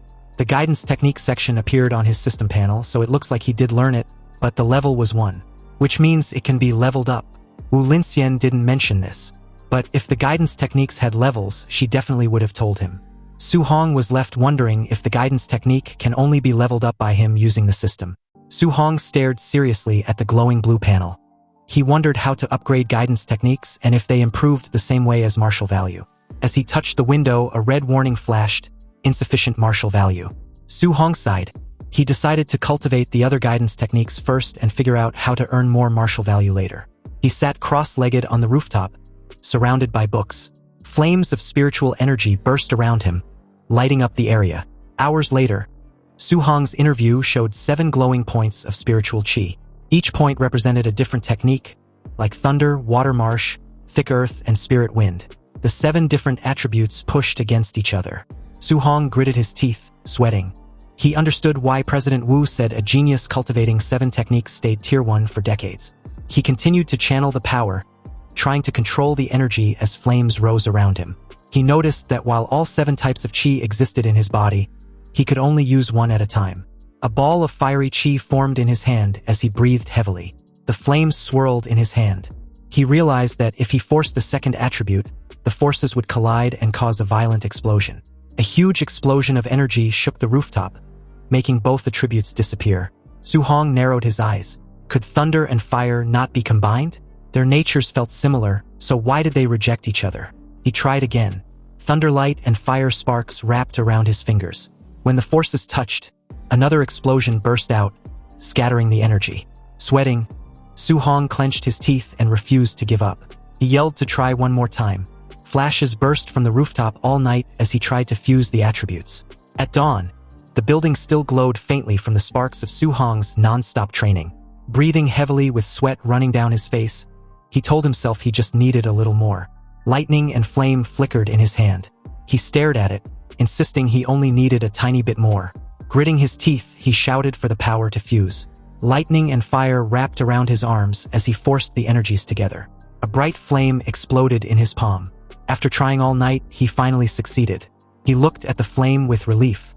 Straightening his clothes, he decided it was time to go out and test the power. At Star City's Citizen Martial Arts Square, a large plaza with a clock tower, training robots stood ready. Su Hong stood before a spider-shaped combat tester. He noted that he had switched to a tier 3 tester, hoping this one wouldn't break. Remembering that 50% power reached 3,000 previously, he decided to try 30% power first. He struck with his glowing fist. The result went above 2,300. He was surprised. At 30% strength, it should have been around 1,800, but it had increased by 500. He looked at the lightning in his hand. The power of thunder alone was already very strong. Then he clenched his hand to aim. He wondered how strong the fused thunder and fire would be. He then released the combined force. His punch smashed into the tester with overwhelming speed and power. The screen flashed 3041. Su Hong stared in surprise. It was far higher than expected. He muttered in shock, wondering how it passed 3,000. Rubbing his hands beside the damaged tester, he realized that 30% of his fused power already surpassed a tier 1 high-stage martial artist. He glanced at his status and sighed. His vitality was only 123, making the result even more terrifying. If the power was this strong with 2 attributes, what kind of strength would he have fusing all 7? The thought filled him with excitement. Watching the flames and lightning in his hand, he smiled. He decided to try fusing 3 attributes next time. Later, he lay flat on the rooftop, exhausted, shirtless and sweating. He breathed heavily as small lights floated around. Fusing 2 attributes was hard, but fusing 3 felt much harder. He had rearranged all 7 patterns repeatedly, but made no progress. Still, he imagined the power if he succeeded. He checked the system, wondering if leveling up his techniques would help. The screen listed his level 1 techniques like thunder, flame, and water. He remembered the monthly exam was tomorrow, and he needed to earn martial value. The next day, students gathered at Star City No. 1 High School. The principal walked onto the stage. The principal announced this exam was different. Due to frontline pressure, a special training camp would now be held yearly to select geniuses. He explained the camp had resources like powerful arts, rare pills, and grandmaster instructors. The top 3 students in the exam would join the Star City training camp. The students became excited, shouting about the genius training camp. Others were shocked that a Tier 7 grandmaster might teach, since their principal was only Tier 3. Su Hong stared ahead tiredly. President Wu had said if he got first place, she would give him a spot. But didn't the top 3 all receive spots anyway? A friend told Su Hong that Chun Shan and Li Tu were now Tier 1 martial artists, and others had learned Thunder Rush Fist. Su Hong looked confused. He had only missed 10 days, yet they had already broken through. He explained that the principal asked instructor Chin Tian to give private lessons. Now Chun Shan and Li Tu's vitality exceeded 100, and their Thunder Rush Fist could echo 3 times. Suddenly, Chun Shan and Li Tu walked forward. One said he wanted everyone to know who the real genius was. The other replied that he hoped he would stay confident after being beaten down. As the principal left the stage, instructor Chen Tian asked if he found the genius who used the 9 Echoes Thunder Rush Fist. Principal Li said he searched everywhere but didn't think the person was from his school. While talking, they heard noise behind them and turned. A man in a black suit approached with 2 others. It was Jiang Ming, Su Hong's spear teacher, with Li Ming and Li Yan. Jiang Ming joked, asking Principal Li why he looked so sad. The principal asked why Jiang Ming was there. Jiang Ming smiled, saying the students looked weak. He brought 2 disciples and suggested letting the first-place students spar with them after the exam. Principal Li's expression tightened. Jiang Ming had come to embarrass him. If he refused, it would admit his school had no talent. Jiang Ming said the students looked weak so he would understand a refusal. Instructor Chin Tian snapped back, asking if Jiang Ming was looking for trouble. Nearby, Jiang Ming's student Li Yan pointed at the crowd. He told his teacher there was bad news. Su Hong was here. Jiang Ming was confused and asked which Su. Turning toward the students, he recognized Su Hong standing at the back. Jiang Ming shouted in surprise, realizing it was that same little monster. Su Hong looked at them calmly with a faint smile. Jiang Ming stared in shock, sweating. He realized the kid they talked about was actually from No. 1 High School. He looked at his disciples, troubled. If Li Yan and Li Ming fought Su Hong, they would lose. He needed to avoid the match to save face. He quickly smiled, telling Principal Li not to be angry. He said he was joking, and there would be no competition, calling his own disciples trash compared to the students. Li Yan and Li Ming immediately conceded. Principal Li and Instructor Chun were furious, thinking these men were mocking them sarcastically. Soon at the arena, a loud announcement called for match number 666, Su Hong, to begin. From the stands, Su Hong's friend watched anxiously. He noted Su Hong's opponent was a quasi-martial artist, which was unlucky. He shouted to Su Hong not to push himself or get injured so early. The opponent, Chun Peng, stepped forward. He asked if Su Hong planned to walk down or be beaten down. He clenched his fist to charge confidently, but before he could react, Su Hong moved. He disappeared and instantly appeared in front of Chun Peng. With one clean strike, he sent Chun Peng flying. The impact flipped Chun Peng upside down, and he crashed hard onto the ground. Everyone stared in shock. One student asked when Su Hong became so fierce, while others were stunned silent. Su Hong stood calmly in the smoke. Everyone realized he had defeated a quasi-martial artist in a single move. Su Hong stood calmly over his defeated opponent. The crowd shouted in disbelief, wondering how he became so strong, with some suspecting he was already a Tier 1 martial artist. They announced the final match would happen next. In the stands, Instructor Chun stared at Su Hong, confused about where this student came from and why he missed private tutoring. Principal Li blamed himself for failing to notice him earlier. Principal Li felt he had wasted a talent by not training Su Hong sooner. Instructor Chun mentioned Su Hong looked familiar, but couldn't remember where he had seen him. They turned their attention to the semi-final match between Chun Shan and Li Tu, noting the winner would be decided soon. Watching the fight, they saw the two were evenly matched, making the winner hard to predict. On stage, Li Tu warned Chun Shan that since they both used the 3 Echoes Thunder Rush Fist, Chun needed his strongest move to win. Li Tu then attacked with full force. Li Tu charged, slamming his fist down explosively. Chun Shan shouted as he blocked, the impact blasting wind across the floor. Chun Shan's fist burst with flames. He yelled at Li Tu to watch closely, declaring himself the school's true number one. The students shouted in shock that Chun Shan had mastered attribute externalization. They recognized the powerful fire attribute, second only to thunder. Li Tu stepped forward with a smirk, energy flowing like water around his arm. He scoffed that attribute externalization was nothing special. The students gasped again, seeing Li Tu also had externalized attributes. His was metal, even stronger than fire in combat. Metallic chains swirled around Li Tu's fists as he dashed ahead to attack. His punches echoed 5 times. Chun Shan was shocked to see Li Tu unleash the 5 Echoes Thunder Rush Fist. A violent impact followed. Li Tu's strike blasted his opponent backward, sending shockwaves across the arena. Principal Li and Instructor Chun were stunned. Li noted Li Tu had hidden his strength, while Chun marveled that Li Tu mastered attribute externalization and the micro-level Thunder Rush Fist in just 10 days. Principal Li said the final was pointless. Su Hong couldn't beat Li Tu's metal attribute. Chun sighed, saying Su Hong might have had a chance if he knew a guidance technique. Jiang Ming confidently bet 50,000 on Su Hong. Shocked, Li called him crazy for betting on someone without a guidance technique. Chun laughed, happy to take the easy money. The final battle began. Li Tu against Su Hong.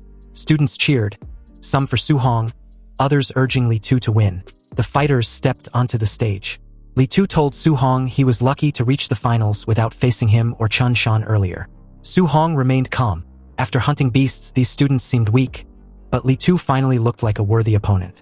Li Tu grinned, calling Su Hong the second strongest. Su Hong simply asked who the first was.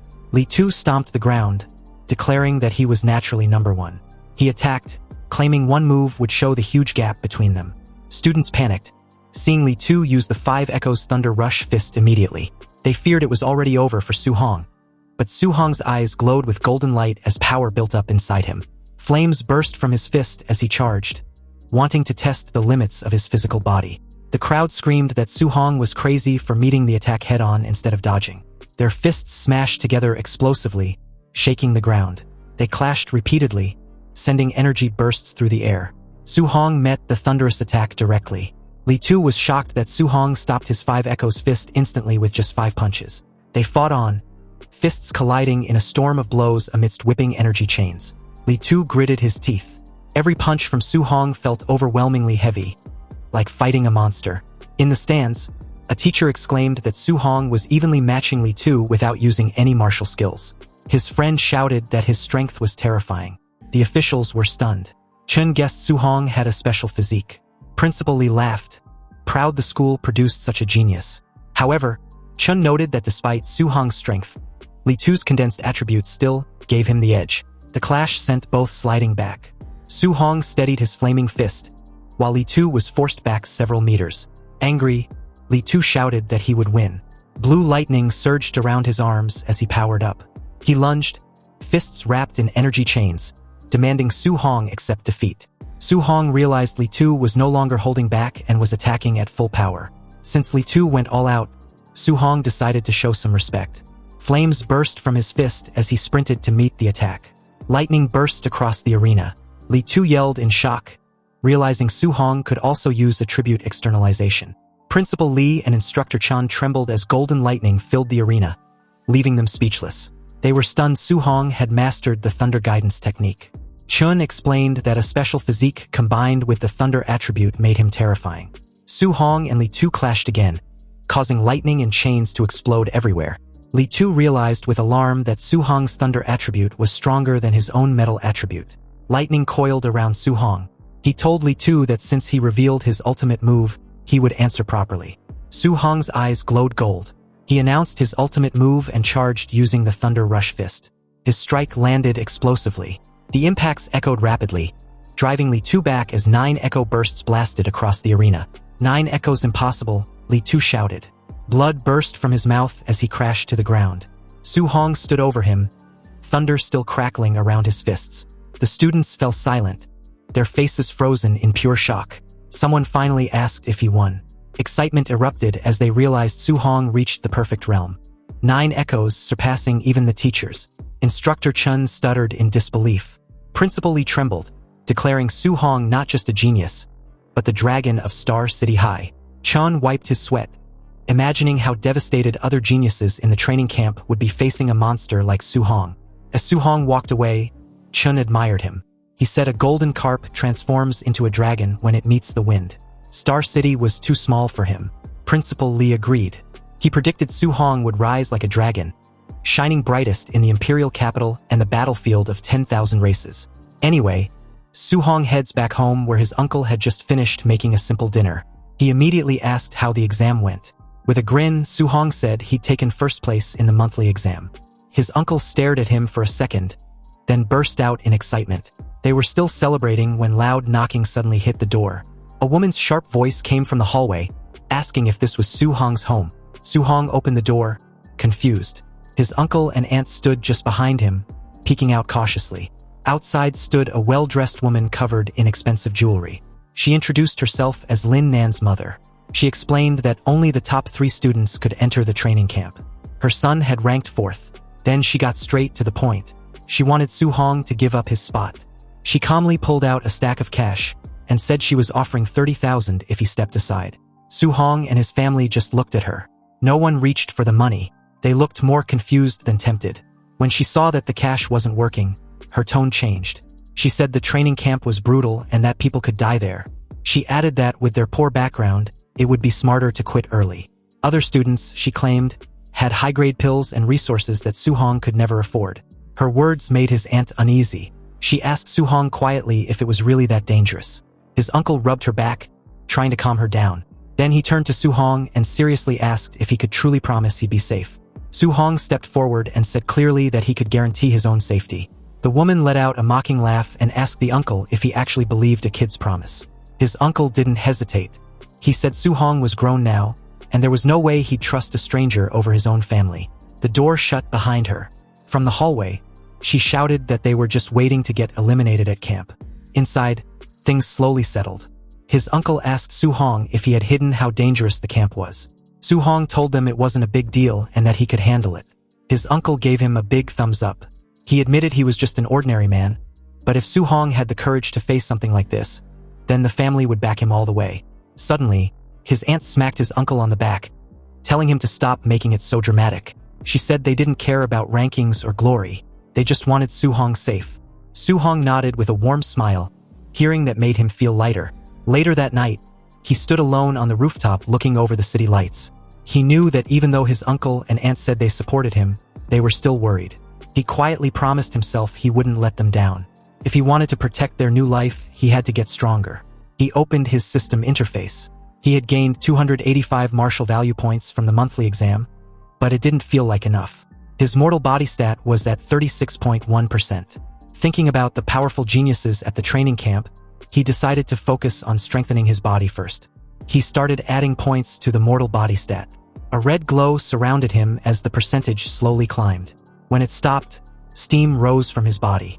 His mortal body had reached 64.6%, still far from 100%.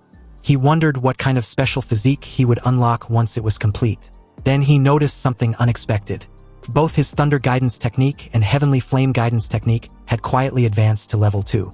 He realized he'd only practiced them casually for a few days. Maybe there weren't any special requirements. Maybe steady practice alone was enough. Curious, he decided to try leveling them again right away. Lightning gathered in one hand. Flames burned in the other. He focused and began training through the night. By dawn, sunlight spread across the skyscrapers. Su Hong opened his eyes after a full night of cultivation. Fire and electricity swirled faintly around him. A notification appeared. Both techniques had successfully advanced to level 3. He checked his stats. His vitality had increased by 3 points, reaching 126. His mortal body remained at 64.6% and his martial value points were completely used up. Later that morning, he stood outside the apartment building with his weapon over his shoulder, ready to leave for the training camp. His aunt looked at him anxiously and told him to stay safe. She added that if things didn't go well, he could always come home. His uncle quickly told her not to say things like that. He waved at Su Hong enthusiastically and told him to go win another first place. Su Hong smiled, agreed, and started walking down the quiet street. Once he was a distance away, his uncle's brave front faded. He stood there shaking slightly as he watched Su Hong leave. Tears streamed down his face. His aunt teased him, asking if he wasn't just as worried as she was. He admitted he was. He said he just didn't want Su Hong to carry their fear with him. Meanwhile, As Su Hong walked down the street, his senses picked up movement. A red sports car suddenly turned the corner and stopped sharply beside him. The window rolled down. President Wu Lingxian sat inside, wearing sunglasses. She told him to get in. Soon they were racing down the highway. Su Hong asked why she had come to pick him up personally. Without taking her eyes off the road, she said she had a few important reminders about the training camp. As president, she knew the details about the other participants. She told him that a few students were already Tier 1 high-stage martial artists and were close to Tier 2. Their martial skills were at least B-ranked. Su Hong listened calmly. He knew Tier 2 required 200 vitality points, which was a big gap from where he stood. Still, he wasn't worried. Even if they had B-rank skills, his system would let him learn high-level techniques quickly. Wu Lingxian continued, saying that while his talent was the best she'd ever seen, he lacked the resources those wealthy students had. She added that even if he failed at camp, he shouldn't feel discouraged. Surpassing them would just be a matter of time. Su Hong thanked her sincerely and called her sister Wu. She glanced at him briefly. Even after hearing about the gap between him and the others, he remained completely calm.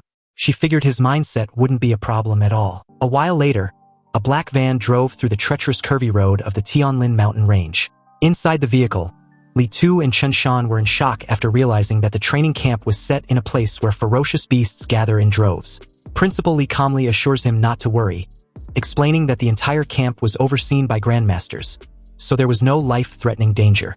Meanwhile, Su Hong, deep in thoughts, was fully aware that the Tianlin mountain range stretches across multiple cities, including Star City and Yang City. Spiritual energy was dense there, and ferocious beasts were everywhere. Deep within the mountains hide beast kings comparable to rank 7 grandmasters. Even a Tier 1 beast on the outskirts is far more dangerous than those found elsewhere, and ordinary rank 2 martial artists would not dare to enter lightly. As the van continues forward, elsewhere deep within the forest, several pairs of glowing red eyes track the vehicle's movement. Back inside, Li Tu comments about how he feels that something is watching them, and Chen Shan, who also grew uneasy, worriedly asked whether anyone thinks a ferocious beast might suddenly pop out of nowhere and attack them. On the other hand, Su Hong remains silent, sensing how brutal this environment was. He understands that the training camp's competition will just be as brutal as the beasts slaughtering each other. A small smile tugged on his lips as he realizes he actually enjoys this kind of atmosphere. The van soon arrived at a fenced camp where dozens of students have already gathered. After getting out, Chen Shan wonders aloud how strong the other participants might be. This comment didn't go unnoticed as the crowd suddenly singled out the new participants who just arrived. Unlike Su Hong, Li Tu and Chen Shan were a bit nervous. Su Hong took the lead, his spear on his shoulder as he told the two they should head out. But an official calmly stops them in their tracks, before informing them they needed to wait until all participants arrive before the entrance assessment begins. Hearing about an assessment, Su Hong watches as several luxury cars drove into the camp, and among them, one had a very distinct red color. As they all came to a screeching halt, the 3 students of the big families got out, and all the attention quickly shifted to them. Xiao Nan, known as a spirit master, appears alongside Lin Xinghe of the Lin family, who was rumored to be close to Tier 2. At the front stands the city lord's son, Wang Tiantuo, often called the barbarian god. He possesses a special physique and extremely high fire attribute compatibility. Anyway, as the 3 aura farmed for the crowd, Su Hong studied them quietly, wondering if these are the top geniuses Wu Lingxian mentioned. A faint smile crosses his face as he waits to see what they can really do. The official steps forward and announces the rules. The training camp lies 30 kilometers deep within the Tianlin mountain range. Certain ferocious beasts carry special tokens inside their bodies, and only those who obtain a token can enter the camp. Everyone has 8 hours to reach the destination. Whispers spread through the crowd. Going that deep within the mountain range means encountering powerful beasts, and if something goes wrong, people could die. While many grow uneasy, Su Hong stays calm. In his view, 8 hours is more than enough time to hunt extra beasts and earn martial value. When someone asks what happens if they run into beasts far beyond their level, the official replies that they should consider themselves unlucky and eliminated, though rescue will eventually come. Complaints immediately erupt with students arguing that the rules are unfair and depend too much on luck. The official's expression turns cold as he reminds them that the world is not a game of house. On the all-heavens battlefield, a stronger expert could kill them instantly, and no one would listen to protests. If they want to survive, they must act carefully. Overpowering the weak and winning through numbers are realities of the battlefield. A student in formal attire mocks the protesters, calling them trash who should quit early. An angry participant points at him and challenges him to repeat it. The guy had no problem calling him a coward and even threatening to cripple him. The official interrupts and makes it clear that violence is forbidden inside the camp itself. But once they enter the mountains, there will be no interference. Snatching tokens or settling grudges is entirely up to them. The two hostile students continue glaring at each other. Watching all this, Su-hong quickly realizes that the camp is designed to push participants into fighting. By his estimate, more than half of them will be eliminated under these rules. Another thought surfaces in his mind. Fighting these students could bring him a huge amount of martial value. The official checks his timer, which lets out a loud beep, then announces the start of the assessment, ordering everyone to move out. The students rush forward in a chaotic wave, disappearing into the dense forest of the Tianlin mountain range. Not far inside the woods, the rivalry between the guy in a suit and his challenger finally explodes. The guy in a suit mocks his opponent and tells him to come over if he wants to be sent packing. His opponent, burning with anger, shouts that if he wants to be eliminated so badly, he will grant his wish. He rushes forward with a flaming fist and yells that he is finished. The guy in a suit answers with a punch wrapped in cold blue energy. The two forces crash into each other, triggering a violent burst of light and wind that rips through the surroundings. Then a rapid exchange follows as blue energy surges repeatedly, gradually overpowering the flames in a string of heavy impacts. High above on a thick tree branch, Su-hong stands quietly, watching the fight unfold. He had wanted to witness the strength of these so-called geniuses for himself, but what he sees leaves him disappointed. The clash is flashy yet far from impressive. In his mind, even if he defeats them, the martial value gained would be minimal. After a brief glance, he turns away, planning to hunt stronger ferocious beasts instead. Below, the guy in a suit starts mocking his opponent, saying that a pauper will always remain a pauper and questioning what hard cultivation can achieve compared to a family's generations of wealth. His opponent angrily tells him to shut up and stop dragging working-class people into it. The guy in a suit laughs and repeats the insult. The words make Su-hong pause mid-step. He slowly looks back, annoyed with the constant yapping, and on second thought, he decides that he wouldn't let this free martial value be wasted. He drops from the tree and lands smoothly in front of the two fighters. Telling them to stop fighting, he speaks in a calm and steady tone. Both participants stare at him in confusion. Standing there with a thick wooden club in hand, Su-hong casually suggests that they fight him instead. The guy in a suit grows irritated and calls him another pauper, warning that he will end up beaten as well. The other participant questions Su-hong's level to even dare interrupt them. Su-hong calmly tells them they misunderstand him. What he meant was that the two stop fighting each other and team up against him. The ill-tempered participant suddenly charges at Su-hong, infuriated that he was being looked down upon. Su-hong raised his leg, sidestepped, and kneed the guy in the gut. The poor bastard gasped in pain, his widened eyes highlighting his disbelief as he got trashed across the small space like a bullet, crashing into a tree. His opponent in a suit watched in utter speechlessness, unable to comprehend how it was even possible. The guy's strength was on par with his, yet he lost in a single move, meaning his defeat was also certain. He turned sharply in Su-hong's direction and immediately noticed his impressive footwork. It was fast, and with his wooden club inches across his face, there was no dodging as he too got knocked out with a single brutal strike. He lost consciousness before he even hits the ground. Su-hong towered them with his club resting on his shoulder, commenting that this was exactly what happens when people look down on ordinary cultivators. Elsewhere, inside a monitoring room, the staff watched everything on a huge digital screen. One guy pointed at the display and asked where Su-hong had come from. He showed up in the middle of a heated duel and knocked out both guys. Another asked if the two unconscious participants on the ground counted as eliminated. Their supervisor explained that they did not. Since neither of them had asked for rescue yet, the test would keep going. Back in the forest, the cultivator in the suit slowly woke up. He held his aching face and noticed the other fighter sitting nearby. Instantly, he pushed himself backward and yelled for the man to stay away. Then he looked toward the direction Su-hong had left and cursed that guy, saying he would definitely take revenge later. The short-haired fighter also sat up, looking annoyed. He said the loss only happened because he had underestimated the opponent. In his opinion, losing to a kid like that simply didn't make sense. For a while, the two former rivals sat quietly, staring at each other. Eventually, the short-haired fighter spoke first. He apologized for what he had said earlier and admitted the other man was actually strong. The cultivator in the suit responded the same way. He said the short-haired fighter also had impressive strength and apologized for mocking him earlier. After sharing the same embarrassing defeat, the two of them shook hands. Soon they were standing with their arms around each other's shoulders, calling themselves brothers. They quickly came up with a plan for revenge. The abandoned wooden club nearby would be perfect for giving that kid a few solid hits to release their anger.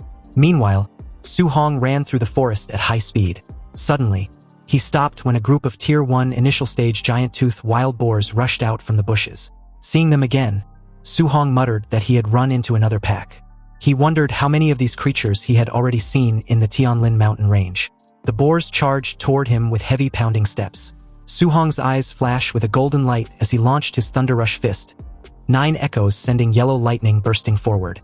The attack cut through the group in a massive golden blast of energy.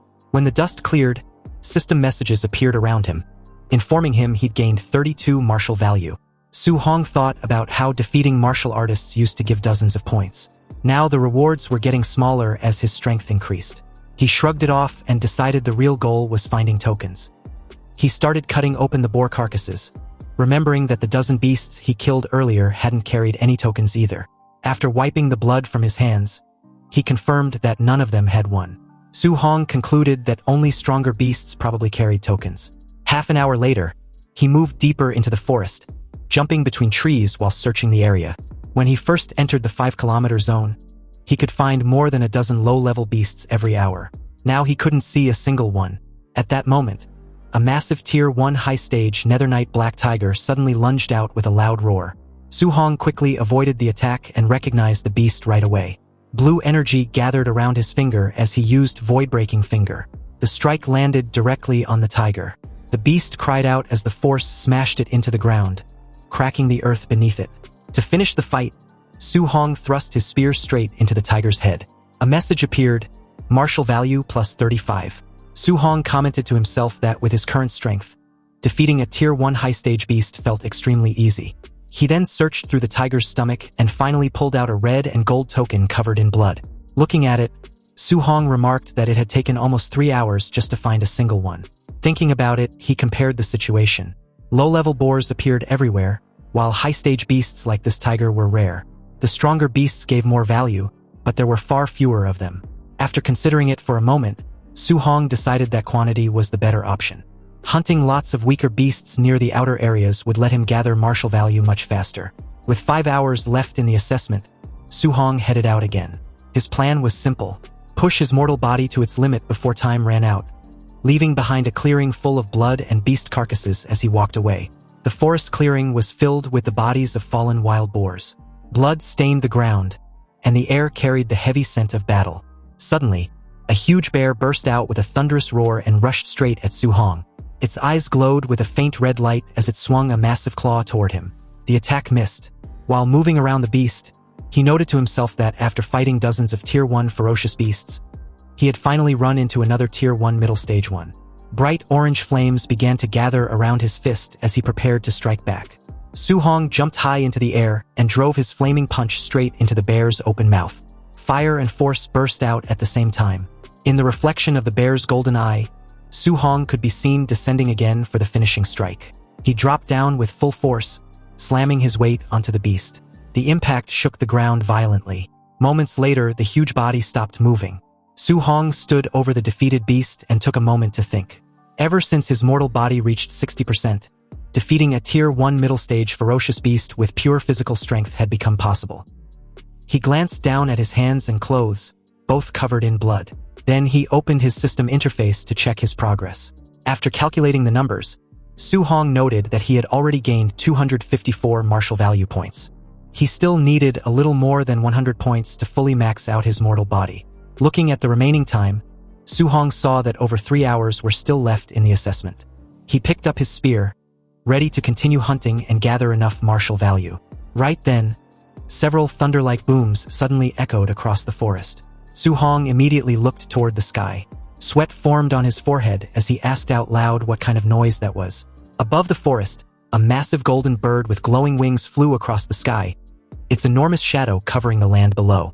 Su Hong stared at it and wondered what kind of ferocious beast it could be. After watching it for a moment, he guessed that it might actually be the legendary Golden Rock Beast King. The giant bird released a sharp, piercing cry. With a powerful flap of its wings, a huge shock wave spread across the forest. Trees bent and snapped while dust rose everywhere.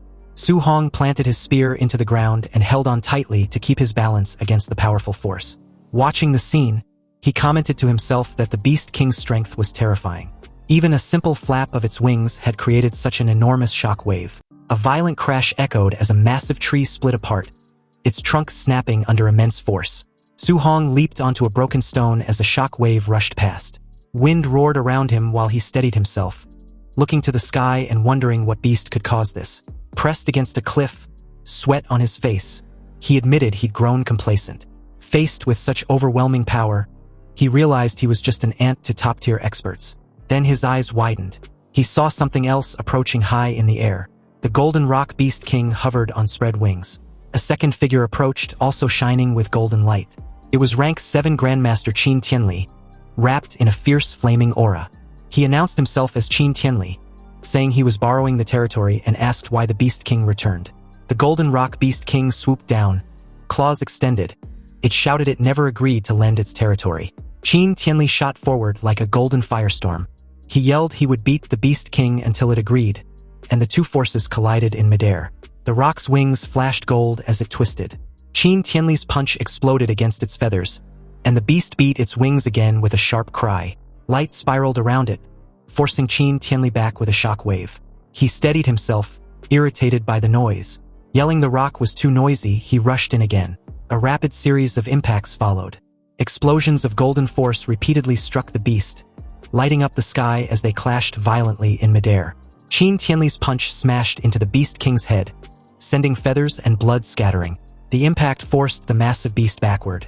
Floating calmly in his golden aura, Qin Tianli spoke with an icy voice. He declared he was borrowing this land and ordered the beast to leave, warning it not to make him repeat himself. The beast screeched angrily as it flew away, yelling for Qin Tianli to wait. Qin Tianli waved dismissively, telling it to get lost. As the beast disappeared, Qin Tianli took a slow breath, golden light swirling around him. His voice echoed across the area. He announced he was rank 7 Grandmaster Qin Tianli and told the trainees not to panic as the assessment would continue. Far below, Su Hong looked up in shock, watching golden rings of power spread through the sky. He wondered if this was the true strength of a rank 7 martial artist. Clenching his jaw, with determination in his eyes, he vowed that he would reach that realm one day. High above, Qin Tianli descended toward the base. Below, the crater-like area was filled with buildings for the assessment. Hovering above the officials, Qin Tianli complained the beast should have just agreed. He only wanted to borrow the territory for a trial, but it forced him to fight. The staff stood at attention. Among them, rank 5 martial artists Lin Zi and Bai Mu spoke in admiration. They noted Grandmaster Qin was more fearsome than rumored, having beaten the famously tough Golden Rock Beast King. Qin Tianli brushed off the praise and ordered them to the monitoring room. He wanted to see which trainees withstood the Golden Rock's pressure earlier, and the staff followed. Inside the surveillance room, the monitors showed trainees collapsed from the shockwave. Lin Zi explained that most were unable to move under the Golden Rock's aura. Qin Tianli stared in surprise. On one screen, a trainee knelt beside dead black tigers, remaining calm under the beast's pressure. "Who is that boy?" Qin Tianli asked. Bai Mu checked the documents. Wang Tiantuo, a tier 1 high tier with blood chai 340 and 95% fire affinity. He has the barbarian god physique and is the Star City Castellan's son. Qin Tianli raised an eyebrow, noting the Castellan treated having children like lottery tickets and had finally produced a good one after 100 tries. Another trainee appeared, using incredible speed to escape the pressure zone. "Impressive movement skills," Qin Tianli commented. Bai Mu identified him as Lin Xing He, a tier 1 high tier from the Lin family with blood chai 325 and 96% wind affinity. The footage showed a girl using a glowing barrier to shield herself. Qin Tianli noted she was a spiritual telekinetic, skillfully using her power to resist the pressure. Bai Mu identified her as Xiao Yan, a tier 1 mid-stage telekinetic from the Xiao family with blood chai 290 and 95% wood affinity. Qin Tianli nodded, noting these three easily handled the pressure and outmatched their peers. He asked for other talents. Bai Mu listed more names from the Lin and Wang families, hesitating as she realized all the top performers were from Star City's famous families. Qin Tianli frowned. Bai Mu explained the dozen on the list all had tier 2 combat power and withstood the aura. He questioned why every standout was from a major family, asking about the students from the schools, especially number 1 high. Bai Mu explained the school students were only tier 1 early stage, with the 3 from number 1 high having just broken through. Qin Tianli waved his hand dismissively, saying he wouldn't bother looking and that number 1 high was unworthy of its reputation. Then Lin she shouted in shock, pointing at one person on the screen. All three looked up. The screen showed Su Hong cutting down a beast. They were shocked he still had the strength to hunt after experiencing the Golden Rock's pressure. Bai Mu trembled and stuttered. That Star City number 1 high's monster. Lin she scolded her, telling her not to make a fuss in front of the Grandmaster. Qin Tianli was silent, but after Lin she glanced at the report. He also began shaking and repeated with wide eyes, "Monster." Qin Tianli glanced at them, reminding the 2 rank 5s they should have seen plenty of geniuses. He asked why they were making such a fuss, awkwardly adding that their temperaments weren't steady yet. But when Qin Tianli read the report, his own eyes widened in shock. He screamed internally, wondering if the boy was even human. The report showed Su Hong's profile 18 from number 1 high, tier 1 early stage 123. He had perfected a C-rank art, and his physical strike produced 3004 combat power, rivaling a tier 1 high level. He also likely had a special physique, a 100% affinity for all 7 elements, and was cultivating all 7 simultaneously. Qin Tianli trembled, muttering in disbelief that such a freak came from a place like Star City. He wasn't a once-in-a-century talent, he realized, but a once-in-a-millennium rarity. His shock turned to joy. Clenching the paper, his eyes glowing red with excitement, he shouted, "I've struck gold." Then he paused, confused. He demanded to know why someone so talented was only tier 1 early stage with blood chi 123. Bai Mu quickly explained that Su Hong was cultivating all 7 guiding techniques at once. Grandmaster Qin erupted in frustration. "No wonder he's so low," he said. Cultivating 7 techniques at once was a doomed path, even for an immortal. He questioned how Su Hong could advance at all, growling that the local martial arts association president should have stopped him. Just then, a staff member reported that trainees were arriving at the camp. Qin nodded and said they would go take a look. Outside, the first 3 trainees greeted him. Wang Tiantua saluted, addressing himself as a junior. Qin praised the 3 of them as very good. 6 hours into the assessment, more students staggered toward the camp. Some complained they nearly died, but another reminded them they had faced the Golden Rock Beast King. After 7.5 hours, more trainees gathered. As Qin watched, some early arrivals said there was no one left and suggested ending the assessment. Another scoffed that anyone still out there must be weak. But Grandmaster Qin wondered where Su Hong was. He worried his newly discovered freak was lost, a hint of panic on his face at the thought his precious treasure might be eliminated. A few minutes later, Qin finally spotted a figure leaving the forest. He sighed in relief, thinking the brat had finally shown up. He stepped out of the woods, dragging his spear, his clothes covered in dirt and blood. He muttered that he'd made it in time. Having been so focused on earning martial value, he almost forgot the deadline. As he entered the camp, trainees stared in shock. One whispered Su Hong was ruthless. Another noted he wasn't injured and wondered how many beasts he had killed to get so dirty. The 2 men Su Hong had embarrassed earlier glared at him. One shouted he'd been waiting for him, but the other stopped him. "Don't rush," he said. "We'll have plenty of chances inside the camp." Nearby, the 3 elite trainees watched Su Hong. One called him an expert for passing at the deadline. Another found it interesting. Wang Tiantua, eyes closed, simply nodded. As the sun set, Instructor Lin Zi stepped forward and announced the 8-hour limit was over. Anyone not present was eliminated. He then began to introduce the camp's facilities and rules. Instructor Lin introduced the major facilities, which included a gravity room, a movement skill training room, and a Ferocious Beast combat room. He pointed to a large building, the Martial Arts Pavilion. There, trainees could use contribution points to buy martial arts, pills, and weapons, some as high as a rank. Hearing this, a blood-covered but calm Su Hong sat among the trainees. He thought that coming here was the right decision, but Instructor Lin then explained the rules. All facilities required contribution points to use. The only way to earn points was by passing training subjects. Outstanding performance would earn extra rewards. As the sun set, he dismissed them. He told those with energy to start training and the injured to follow him to the dorms to rest, vowing no one would die under his supervision. Su Hong entered his dorm and was surprised to find it was a single room. He realized he could now cultivate and level up without being seen. Later, he sat cross-legged on his bed and opened his status screen. It showed his stats. Blood Chi, 126, Spirit, 26.5, and Mortal Body, 64.6%. His Thunder and Heavenly Flame guiding techniques were level 3, and his 3 martial arts were at perfection. He had 354 martial value. Taking a calm breath, he decided to use all of it to upgrade his mortal body. A surge of power erupted around him in red flames. Countless glowing notifications appeared, each showing his mortal body increasing by 1 as the red energy strengthened him. Finally, a message appeared. His mortal body reached 100% and was now evolving. His eyes snapped open, glowing with crimson light as his breath surged like a storm. Su Hong's physical evolution began, causing intense red energy and glowing nodes to map across his newly strengthened body.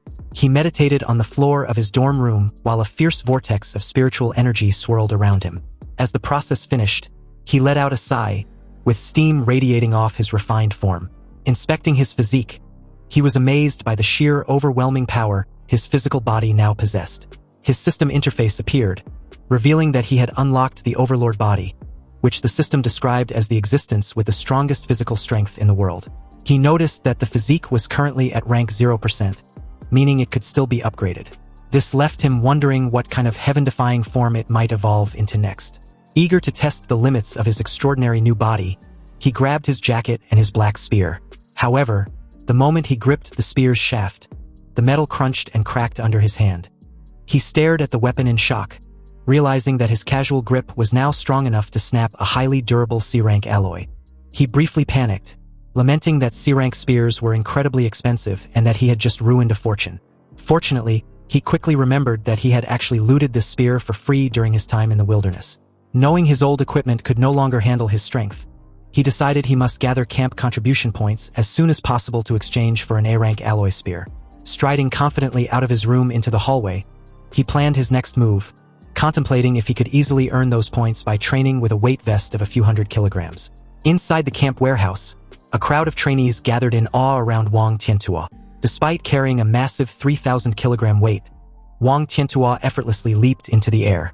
Watching from the sidelines, Lin Xinghe and Xiao Nan were amazed by his monster-like strength, noting that an ordinary Tier 1 martial artist could only handle a fraction of that load. Observing the warehouse feed from the monitoring room, Grandmaster Qin Tianli praised Wang Tiantuo's barbarian god body. The conversation then shifted to Su Hong. Bai Mu asked how they should address Su Hong's flawed path of cultivating 7 guidance techniques simultaneously. Knowing that directly confronting a proud genius would likely backfire, Qin Tianli decided to make Su Hong realize his mistake the hard way.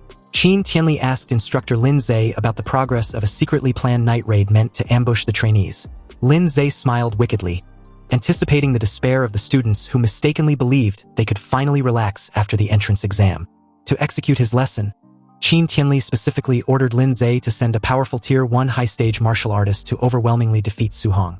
Once Su Hong was utterly crushed, Qin Tianli planned to step in, explain the impossibility of his cultivation method, and force him to give it up. The staff worried that pitting Su Hong against an opponent with over 400 vitality and 5,000 combat power might permanently break his spirit given his much lower vitality stats. However, Qin Tianli coldly dismissed their concerns, stating that if Su Hong's resolve collapsed that easily, he was nothing but trash. Meanwhile, outside in the camp, Su Hong overheard other trainees rushing to the gravity room to watch Wang Tiantuo train. Preferring to avoid the crowd, Su Hong headed into the now empty equipment warehouse, planning to check out the commotion later. Inside the equipment warehouse, Su Hong picked up his smart scoring bracelet, confirming it was the device used to calculate his contribution points. As he explored the room, he walked past the lighter equipment racks and stopped in amazement at a rack holding 10-ton weight vests forged from super heavy alloy, wondering who could possibly wear something so heavy. Curious about his own limits, he tried on a 10-ton vest, but quickly realized the immense weight severely hindered his speed and stamina, making it impractical for long-term training. He decided to swap it for a 5-ton vest instead. After rapidly leaping around the warehouse to test his mobility, he concluded that the 5-ton load was perfectly suited for his current physical state. Thinking about his competition, Su Hong wondered how much weight Wang Tiantuo and the other top-tier geniuses chose to wear, assuming that since they were at the Tier 1 high stage, they must be at least as strong as him, if not stronger. Hoping to learn from their cultivation methods, he left the warehouse to go observe them. Outside, a large crowd was gathered in front of a pyramid-shaped gravity room. The trainees were astounded that Wang Tiantuo had entered the facility without taking off his 3-ton weight vest. A monitor displayed Wang Tiantuo straining inside the room under 2 times normal gravity, which the crowd noted effectively turned his 3-ton vest into a grueling 6-ton load. Standing at the back of the crowd with his arms crossed, Su Hong was genuinely surprised to hear that Wang Tiantuo's base vest was only 3 tons. Considering that weight to be incredibly light compared to his own comfortable 5 tons, Su Hong realized he had completely underestimated the sheer toughness and superiority of his newly evolved overlord body. Su Hong approached his former schoolmates, Chun Shan and Li Tu, and asked why they weren't going into the gravity room to cultivate.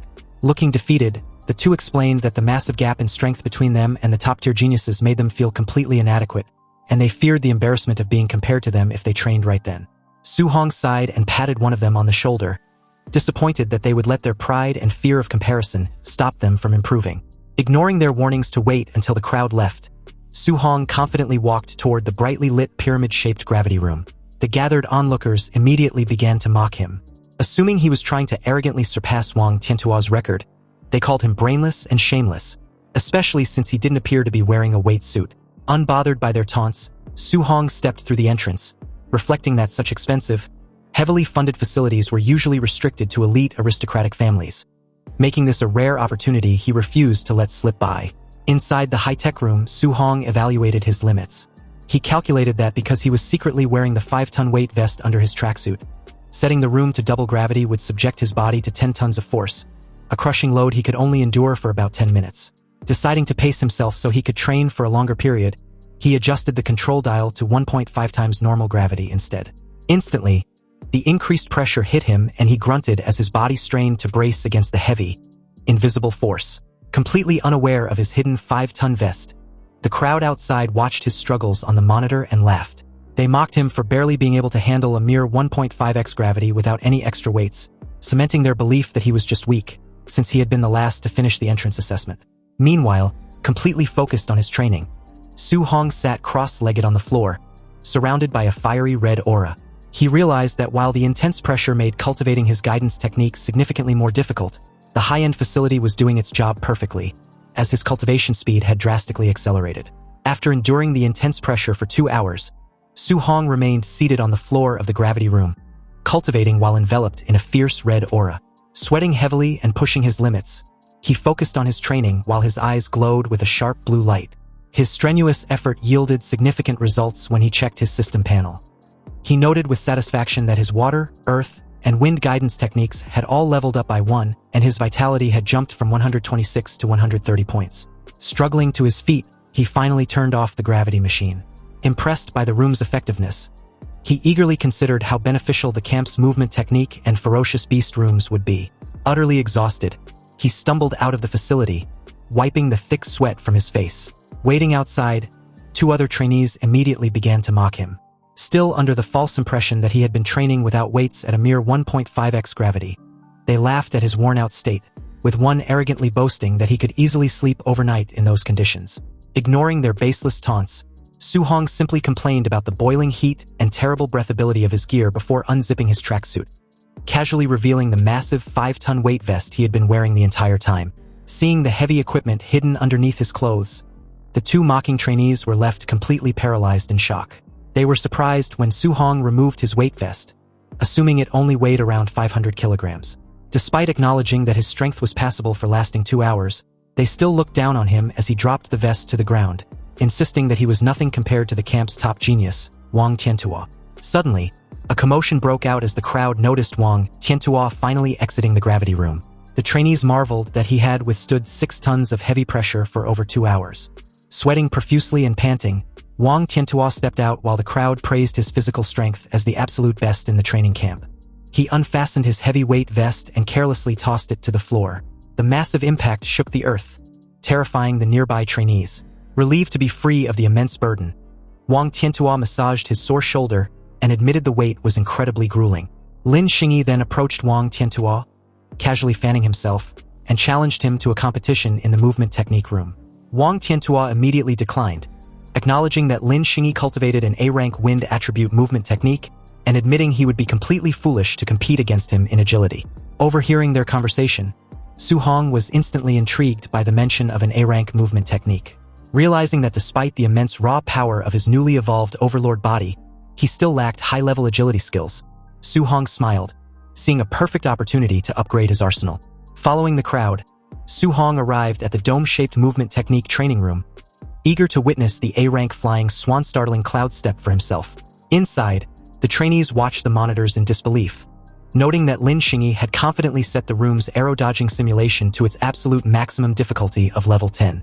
On the screen, Lin Xingyi moved with blinding speed, effortlessly weaving through a dense rapid-fire barrage of flying arrows. He moved with such grace that he even closed his eyes mid-air, dodging the projectiles while mysteriously conjuring falling pink petals, leaving the audience stunned by his effortless showboating. Watching the spectacular display, Su Hong calmly praised the technique. Almost instantly, his system interface appeared in front of him, revealing that merely by observing the skill in action, he had successfully copied the flying swan-startling cloud step and unlocked it at 1% proficiency. Su Hong carefully analyzed Lin Xingyi's graceful movements. He stepped forward to test the technique himself, drawing the attention of nearby bystanders. The crowd immediately began to laugh and mock him, finding it ridiculous that he believed he could master a complex A-rank movement technique simply by watching it once. Ignoring their taunts, Su Hong's consciousness entered his system's virtual training space, where he battled against a simulated clone of Lin Xingyi. Through intense practice and dodging rapid attacks, his proficiency in the skill skyrocketed, quickly climbing from 8% all the way to 93%. A system notification soon congratulated him on officially reaching the basic level of the technique, and Su Hong stood triumphantly, thrilled to have acquired his first A-rank movement skill. As the system prepared to send him back to reality, Su Hong reflected that having to use Lin Xingyi's incredibly showy movements as a learning template was somewhat embarrassing. Satisfied that he no longer needed the movement technique room, he decided his next destination would be the Ferocious Beast room, where he could hunt beasts to earn martial value and increase his vitality. However, his train of thought was interrupted when he noticed the entire crowd staring at him and taking pictures with their phones, praising his dramatically flashy posture. To his absolute mortification, Su Hong realized that while he was training in his mind, his physical body in the real world had been acting out all of the exaggerated showy poses. Deeply embarrassed, he sprinted away from the area at top speed, ignoring the crowd's cheers, asking him to perform again, and silently vowed to never use Lin Xingyi as a template again. As he dashed off, Su Hong's sharp senses picked up the feeling of being followed. Trailing a short distance behind him were the student in the suit, now armed with a wooden club, and the rugged student he had defeated during the entrance assessment. Having tracked Su Hong's path toward the Ferocious Beast room, the two vengeful trainees plotted to block the exit and ambush him the moment he came out. Arriving at the large facility known as the Ferocious Beast room, Su Hong noticed a large crowd gathered outside. Near the entrance doors, he overheard a tense exchange between Wang Tiantua and Xiao Nan. Wang Tiantua laughed, noting that Xiao Nan wanted to compete with him in hunting beasts to determine who was truly the #1 trainee in the camp. Wang Tiantua arrogantly asked if she genuinely believed her spiritual telekinesis could defeat his barbarian god body, feeling underestimated. In response, Xiao Nan confidently retorted that he was the one underestimating the true power of a spirit master. Intrigued by the mention of a spirit master, a fighting style he had never seen before, Su Hong decided to delay earning his own martial value so he could observe her techniques first. Looking through the observation window into the simulated forest environment, Su Hong was completely shocked to see Xiao Nan gracefully walking down from the sky toward a pack of black tigers. He marveled at this, knowing that walking on air was a miraculous feat typically restricted to high-level grandmasters, and realized this must be the unique power of a spirit master. With a simple glowing motion of her outstretched hand, Xiao Nan summoned her power. Instantly, several streaks of blinding golden light shot forward, simultaneously piercing the skulls of 3 Tier 1 high-stage black tigers. Su Hong watched in awe as the beasts were killed instantly, wondering what the mysterious flowing light was made of. Suddenly, a massive, terrifying bear-like beast enveloped in a red aura roared and attempted to ambush Xiao Nan from behind. However, the beast was instantly stopped in its tracks, its eyes widening in shock. Xiao Nan used her spiritual telekinesis to forcibly lift and paralyze the giant creature in midair, leaving Su Hong amazed by her ability to effortlessly bind such a massive enemy. With a swift wave of her arm, Xiao Nan directed the golden light to cleanly pierce straight through the suspended beast's head, executing it on the spot. Observing the battle closely, Su Hong finally realized that the deadly streaks of light were actually daggers being manipulated remotely by her mind. Trembling with a mix of excitement and realization, Su Hong concluded that a spirit master's ability to walk on air, bind enemies, and telekinetically control weapons from a distance made them ridiculously overpowered, allowing them to easily crush ordinary martial artists. The crowd of trainees, along with Su Hong, watched the observation monitor in disbelief as someone questioned the sudden appearance of a colossal weapon on the screen. The feed showed Xiao Nan standing before a massive snake beast, effortlessly summoning a giant, glowing golden sword out of thin air.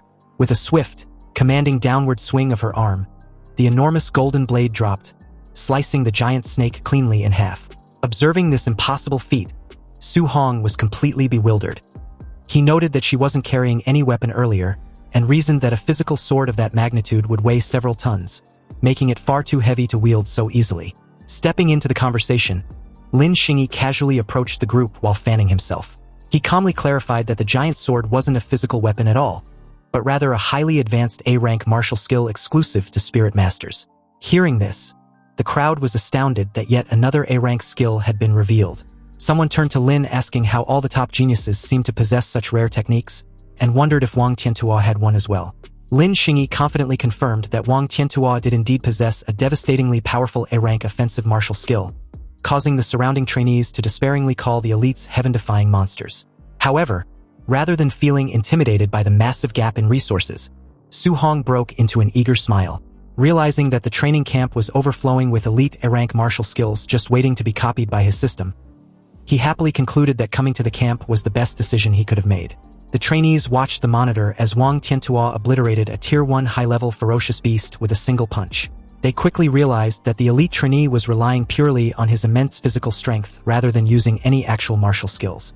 Since there was nothing to copy from Wang Tiantuo at the moment, Su Hong turned away, deciding to find another opportunity to learn from him later. Inspired by Xiao Nan's display of power, Su Hong opened his system panel to check his own attributes. He noted that his spirit stat was only at 26.5. To become a spirit master, he needed his spirit stat to exceed 100, leaving him 73.5 points short. Calculating that he needed exactly 735 martial value points to bridge this gap, he gathered blue energy in his hand and eagerly resolved to go on a massive monster-killing spree to farm the necessary points. Meanwhile, the student in the suit and the rugged student were still secretly tailing him. They watched as Su Hong entered one of the testing arenas inside the Ferocious Beast room. Noticing that the rest of the camp was completely distracted by Wang Tiantuo and Xiao Nan's training, the two vengeful trainees concluded that no one would interfere. They decided this was the perfect opportunity to corner Su Hong inside and ruthlessly beat him up. As they prepared to ambush him, the rugged student suddenly cried out in alarm, prompting the suited student to nervously shush him so they weren't discovered. The rugged student pointed up at the large observation monitor mounted above the facility's entrance. The two stalkers were absolutely horrified by what they saw on the screen. Su Hong was casually standing in the arena, surrounded by a towering red-eyed bear monster, giant armored scorpions, and massive stone-skinned beasts. They realized in utter disbelief that Su Hong had simultaneously challenged more than 10 Tier 1 high-stage ferocious beasts at once, leaving them wondering if he had completely lost his mind. The two panic, and they start thinking of even getting an instructor to save Su Hong. However, to them, it is too late for Su Hong because they are convinced he is going to be torn to shreds by the monsters. Now in the beast's room, Su Hong teases the monsters, causing them to rush at him at the same time. Su Hong leaps backward to dodge the initial attack from the enemies before lunging toward them. He punches the monsters so hard that their insides are torn apart. The two are left speechless because Su Hong is tearing apart monsters that even mid-grade martial arts would find really hard to do. Just then, one of them notices that Su Hong is using a familiar footwork, and it then dawns on them that he has already copied Lin Xingyi's technique, which he is now using. The two start arguing because it is not possible for them. The two soon accept reality and realize that Su Hong is an insane talent to have been able to copy the technique at once. One of them immediately suggests that they forget about their vendetta mission, and his colleague doesn't even object to this. Suddenly, the other guy wants to rethink his decision, but his friend points to what Su Hong just did inside the training room. They stare into the distance to see that Su Hong has taken down all of the beasts in just a few minutes. Su Hong, on the other hand, is checking out the points that were given to him after defeating such high-level beasts. He realizes that it is not that much, which confirms his assumption that the stronger he is, the harder it is for him to accumulate points. Before he can even get a minute of rest, more monsters troop out from their hiding place, and Su Hong quickly gets back on his feet because he doesn't have the luxury of resting. In the next instant, a giant beast lunged downward from above, claws extended. But Su Hong did not panic. His expression remained steady. A golden glow ignited around his fist as energy gathered rapidly. Using his Vajra fist, he stepped forward and threw a powerful punch that collided with the descending beast. A burst of golden light exploded outward as multiple beasts were struck at the same time. He landed in the middle of those beasts as golden energy spiraled around him, expanding violently. Seeing his power, the remaining beasts hesitated. The monsters began to retreat, but Su Hong did not let them escape. He launched himself forward as a faint smile appeared on his face. He demanded to know where they thought they were going and ordered them to hand over all their martial value. His body shot through the air at incredible speed as he reached out with one hand. He grabbed onto the thick tail of a fleeing scorpion beast. With a violent motion, he swung it around. The massive creature crashed into the surrounding beasts, sending their bodies flying across the battlefield. Outside, the two guys watched in horror, and neither of them spoke. After a long moment, one of them forced a smile and said he wondered when this cycle of vengeance would ever end. He said he had decided to forgive Su Hong. The other immediately agreed, suggesting they should slip away quickly before Su Hong noticed them once more. Otherwise, they might end up beaten half to death like previously. While they were going, they passed by a crowd gathering in front of the screen showing Wang Tiantuo and Xiao Yan's fight. Someone shouted that a 9-tier 1 high-stage Ferocious Beasts had been hammered to death by Wang Tiantuo in less than 10 minutes. Another voice added that Xiao Yan had stood completely still and killed a full 8-tier 1 high-stage Ferocious Beasts. The crowd buzzed with shock. Just then, someone noticed the two and asked if they were back already. He asked if they have gotten their revenge. The two exchanged nervous glances. One of them scratched the back of his head and laughed awkwardly, saying yes. Both of their expressions stiffened completely as they admitted the truth in their minds. If they had not been clever enough to retreat in time, they would have been lying on the ground like dead dogs right now. They complained that this training camp was outrageous. It was filled with heaven-defying monsters everywhere. Just then, the massive doors of the training ground opened as Wang Tiantuo and Xiao Yan stepped out. Xiao Yan was surprised to see that Wang Tiantuo had killed so many ferocious beasts. She said that even with the overlord body, he must be exhausted. She asked how many contribution points he had earned. Wang Tiantuo glanced at his wrist display and announced that he had earned 280 points. Xianhan also checked her own screen and said she had 270 points. Hearing this, the surrounding crowd instantly fell into an uproar. After all, a tier 1 high-level ferocious beast was only worth 5 contribution points. If calculated that way, the two of them must have killed 50 or 60 high-level ferocious beasts. Wang Tiantuo then checked the results of the weight vests and said that the contribution points for the weight vest had been settled at 100 points. Xiao Yan looked at her display and said she only had 50 points from it. Around them, other students began checking their own scores, and the highest was 30 points. The gap between them was painfully obvious. Just then, Lin Xinghe appeared and asked Wang Tiantuo and Xiao Yan who had won their ferocious beast hunting competition. Xiao Yan pointed at Wang Tiantuo and answered that it was him. The crowd remarked that Lin Xinghe's points must also be heaven-defying. They believed everyone else could only fight for 4th place. Hearing everyone, the two guys who had seen Su Hong's power smiled. They called all those people ignorant because they knew that there was an even more terrifying monster in the training camp, someone standing above those 3 so-called monsters. On the other hand, at Su Hong's side, 1 hour later, the battlefield had turned into a gruesome scene. The walls and surroundings were splattered with blood, and the bodies of ferocious beasts lay piled across the ground. The air felt heavy, filled with the aftermath of intense battle. On top of those corpses sat Su Hong, his body covered in sweat. He exhaled in exhaustion and let out a long breath. After continuously killing ferocious beasts for over an hour, even with his overlord body, he could feel the strain taking over. Even after everything, he was still far from reaching 735 martial value points. He then checked his training watch for points. Despite the exhaustion, he had gained 700 contribution points. He wondered what kind of rewards he could exchange for them at the martial art pavilion. Su Hong arrived at the martial art pavilion. Inside the martial art pavilion, behind a long wooden counter, a receptionist in a pink suit lazily leaned back in her chair, resting her chin on her hand. Across from her, Su Hong stood calmly, flipping through a thick catalog. His eyes scanned the list carefully. A tier 1 vitality pill was for 10 points. A tier 1 blood recovery pill was for 20 points. A tier 1 spirit gathering pill was for 30 points. Another tier 1 spirit gathering pill was for 50 points. He continued turning the pages and saw that an A-rank martial art explosive palm was for 2,000 points. Another A-rank martial art bone netherfire fist was for 288 Edward points. Then another A-rank martial art startling swan heavenly roam was for 3,000 points. Looking at it, Su Hong thought that A-rank martial arts were extremely expensive. The cheapest one cost 2,000 points. Compared to that, the prices of the pills were still acceptable. Especially since there were spirit gathering pills available here, the receptionist looked at him with mild curiosity and asked whether he had decided what to exchange for. She examined him briefly and assumed he was only at the Tier 1 initial stage. In her mind, she guessed he probably could not afford to exchange for anything significant. Ignoring her assumption, Su Hong then asked calmly whether the spirit-gathering pills referred to the kind that could increase spiritual power. The receptionist said yes and explained that the spirit-gathering pills were only effective the first time they were taken. The higher the grade of the pill, the better the improvement effect. Hearing that, Su Hong immediately checked the book. He saw that the highest grade of spirit-gathering pill available there reached Tier 4, costing 500 contribution points. After a brief moment of silence, Su Hong made his decision. He asked the receptionist to give him a Tier 4 spirit-gathering pill. Hearing this, the receptionist froze, her eyes widened in shock as she blurted out, telling Su Hong that a Tier 4 spirit-gathering pill cost 500 contribution points, not 50. She quickly checked his contribution balance. The number displayed 700 points clearly in front of her. She was stunned seeing that he actually had a full 700 contribution points. Her attitude instantly changed. With a bright smile and sparkling eyes, she carefully brought out an ornate wooden box and handed it to him politely. She told him that it was his spirit-gathering pill. He thanked her and then asked if they had any dual thunder and fire attribute alloy spears. Without missing a beat, she nodded enthusiastically, saying they did have them for only 200 points. She thanked him warmly for his patronage, calling him handsome with a cheerful expression.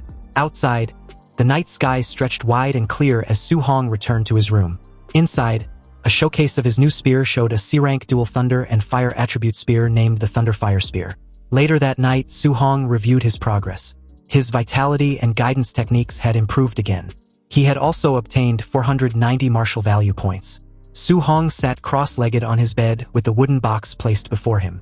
The improvement he achieved in a single day was greater than what he had gained in an entire previous week. Still, after calculating carefully, he realized that his spiritual power stood at 26.5. Even with 490 martial value points, he was still 25.5 points short of reaching 100. He opened the box to find the golden spirit-gathering pill. He picked up the pill and looked at it steadily. He hoped the spirit-gathering pill could provide at least 25 points of spiritual power improvement. With determination in his eyes, he ate the pill, thinking that no matter what, he was going to become a spirit master.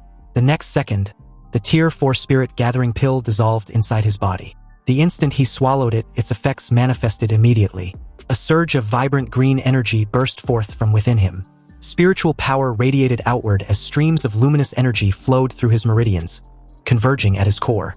The energy spiraled steadily, filling his entire body with warmth and vitality. Su Hong felt the exhausted nerves throughout his body gradually relax. A deep sense of comfort spread from within, soothing every part of him. As the energy continued to circulate, his mind became astonishingly clear. His senses sharpened, allowing him to perceive everything around him with perfect clarity. The spiritual energy settled smoothly within him, strengthening both his body and mind. Finally, he opened his eyes slowly as a sharp glint flashed across them. After absorbing the effects of the pill, Su Hong quickly checked his system panel. His eyes widened as he saw the results. His spiritual power had risen to 50.5, increasing by a full 24 points. The astonishing improvement left him stunned, making him realize the incredible potency of a Tier 4 spirit-gathering pill. Su Hong carefully analyzed the numbers once more. With 50.5 spiritual power and 490 martial value points, his progress had reached 99.5%. He was only 0.5% short of breaking through. Thinking about it, he sighed inwardly. If he had known earlier, he would have hunted one more ferocious beast to obtain the remaining 5 martial value points needed for the breakthrough. A faint sense of regret crossed his face, but it quickly faded. Calmly leaning back on his bed, he accepted the situation. Since he could only collect martial value again tomorrow, there was nothing more to do for now. Closing his eyes, Su Hong decided to rest for the night. Meanwhile, at the training camp warehouse, rows of hunters gathered inside the vast hall. Weapons lined the walls, and the atmosphere buzzed with quiet discussion as the trainees held documents in their hands. Among the crowd, a group of men recognized someone familiar. One of them spoke with surprise, asking why Bu Jingfeng, who had been cultivating at Martial Dao University, had also been summoned there. Another man echoed the question with curiosity, wondering why Bu Jingfeng was serving alongside them like everyone else, despite his status among the geniuses. Bu Jingfeng scoffed arrogantly, his lips curling into a disdainful smirk. He declared that if he were still in high school, those so-called geniuses would not even be qualified to serve as his sparring partners. Nearby, several hunters laughed loudly as they examined the documents in their hands.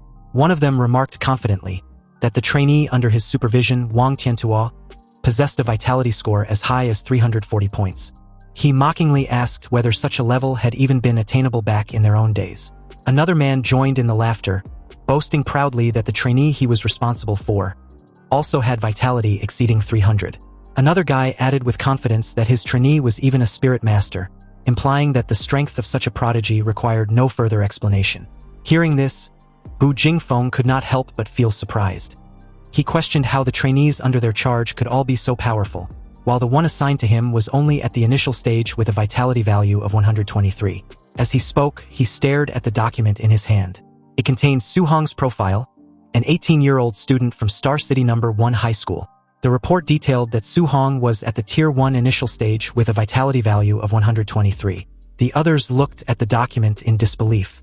One of them questioned how such a seemingly insignificant trainee could have been assigned to him.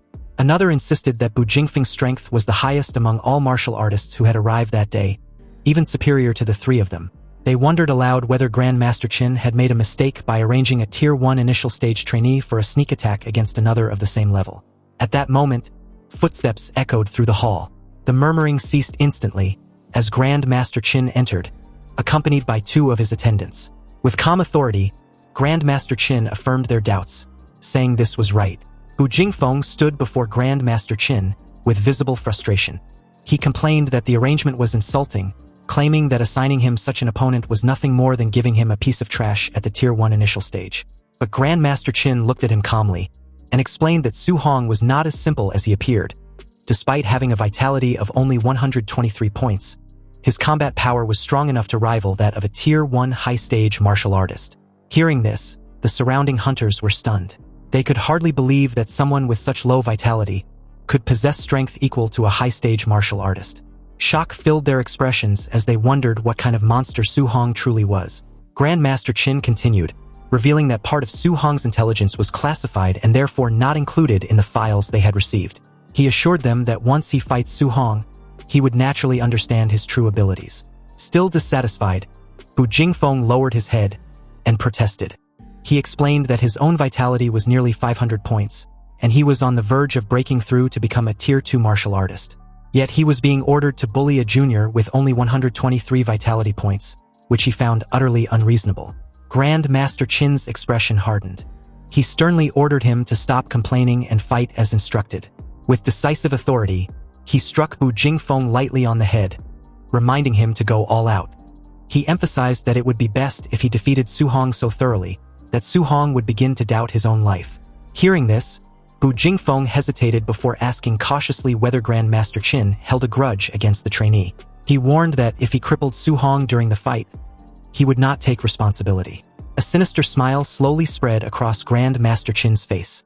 He coldly replied that Bu Jingfeng should beat Su Hong without restraint. Not only would he bear no blame if Su Hong were crippled, but he would also be rewarded for it. Bu Jingfeng felt a chill run down his spine, terrified by the Grand Master's cruel smile. To him, Su Hong seemed pitiful, unaware of the brutal challenge that awaited him.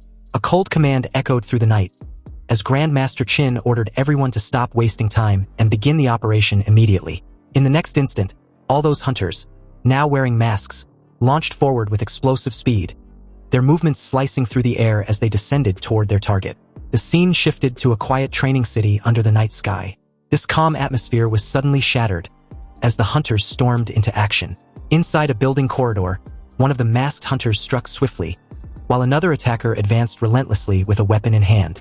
From inside, voices rang out an alarm. Someone shouted, demanding to know who they were, while another voice declared that it was a sneak attack. Amid the chaos, a frightened voice pleaded desperately, asking if he could at least put on some underpants before the assault continued. Awakened by the commotion, Su Hong jolted upright in his bed. Shock filled his eyes as he realized that it was a sneak attack. The next second, he turned his gaze toward his door. Deep slashes suddenly tore across its surface. Ba Jingfeng, wearing a mask, broke through the door and jumped inside, gripping a weapon glowing with a fierce purple aura. With a confident smirk, he unleashed a powerful strike, sending a blazing arc of energy crashing down towards Su Hong. The violent impact shattered the floor as the purple energy exploded outward, forcing Su Hong to leap back to avoid the devastating blow. Regaining his balance amid the chaos, Su Hong quickly assessed the situation. A tense thought crossed his mind. As he recalled a disturbing rumor, there were whispers that the All Heaven's 10,000 races frequently hunted down human geniuses across the world to weaken the strength of humanity. He wondered if these attackers were among them. Without hesitation, he clenched his spear from the side, steeling himself for the battle. Though uncertain of the enemy's true power, he remained alert and prepared to defend himself. The next second, Ba Jingfeng jumped toward Su Hong, his blade radiating a dangerous purple glow. With a mocking tone, he declared that it was just as he expected. A mere Tier 1 initial stage brat stood before him. Running into him, he sneered, was nothing but bad luck. Su Hong was surprised to see that the attacker was a human martial artist at the Tier 1 high stage, not a member of the All Heaven's 10,000 races as he had initially suspected. A confident smile slowly spread across his face. The timing was perfect. This opponent was exactly what he needed. Determination filled his gaze as he tightened his grip on his spear. He believed that by defeating this enemy, he could obtain the final 5 points of martial value required to break through and become a spirit master. Meanwhile, Ba Jingfeng watched in disbelief. He could not understand why a mere Tier 1 initial stage martial artist would choose to confront his attack head-on instead of evading it. To him, such a decision seemed utterly reckless, as if Su Hong had lost his mind. In the next instant, their weapons collided with explosive force. A brilliant burst of energy erupted at the point of impact, sending shockwaves through the air. Ba Jingfeng's eyes widened as he was forced backward, stunned by the overwhelming power behind the strike. Realization struck him like a thunderbolt. This seemingly insignificant brat possessed strength far beyond his expectations. Ba Jingfeng admitted that his combat power was indeed capable of rivaling that of a Tier 1 high-stage martial artist. As he struggled against the pressure of the clash, he finally understood that Grand Master Qin had spoken the truth. Ba Jingfeng's eyes widened in disbelief as he felt the overwhelming force pressing against him. Panic surged through his mind as he realized something was terribly wrong.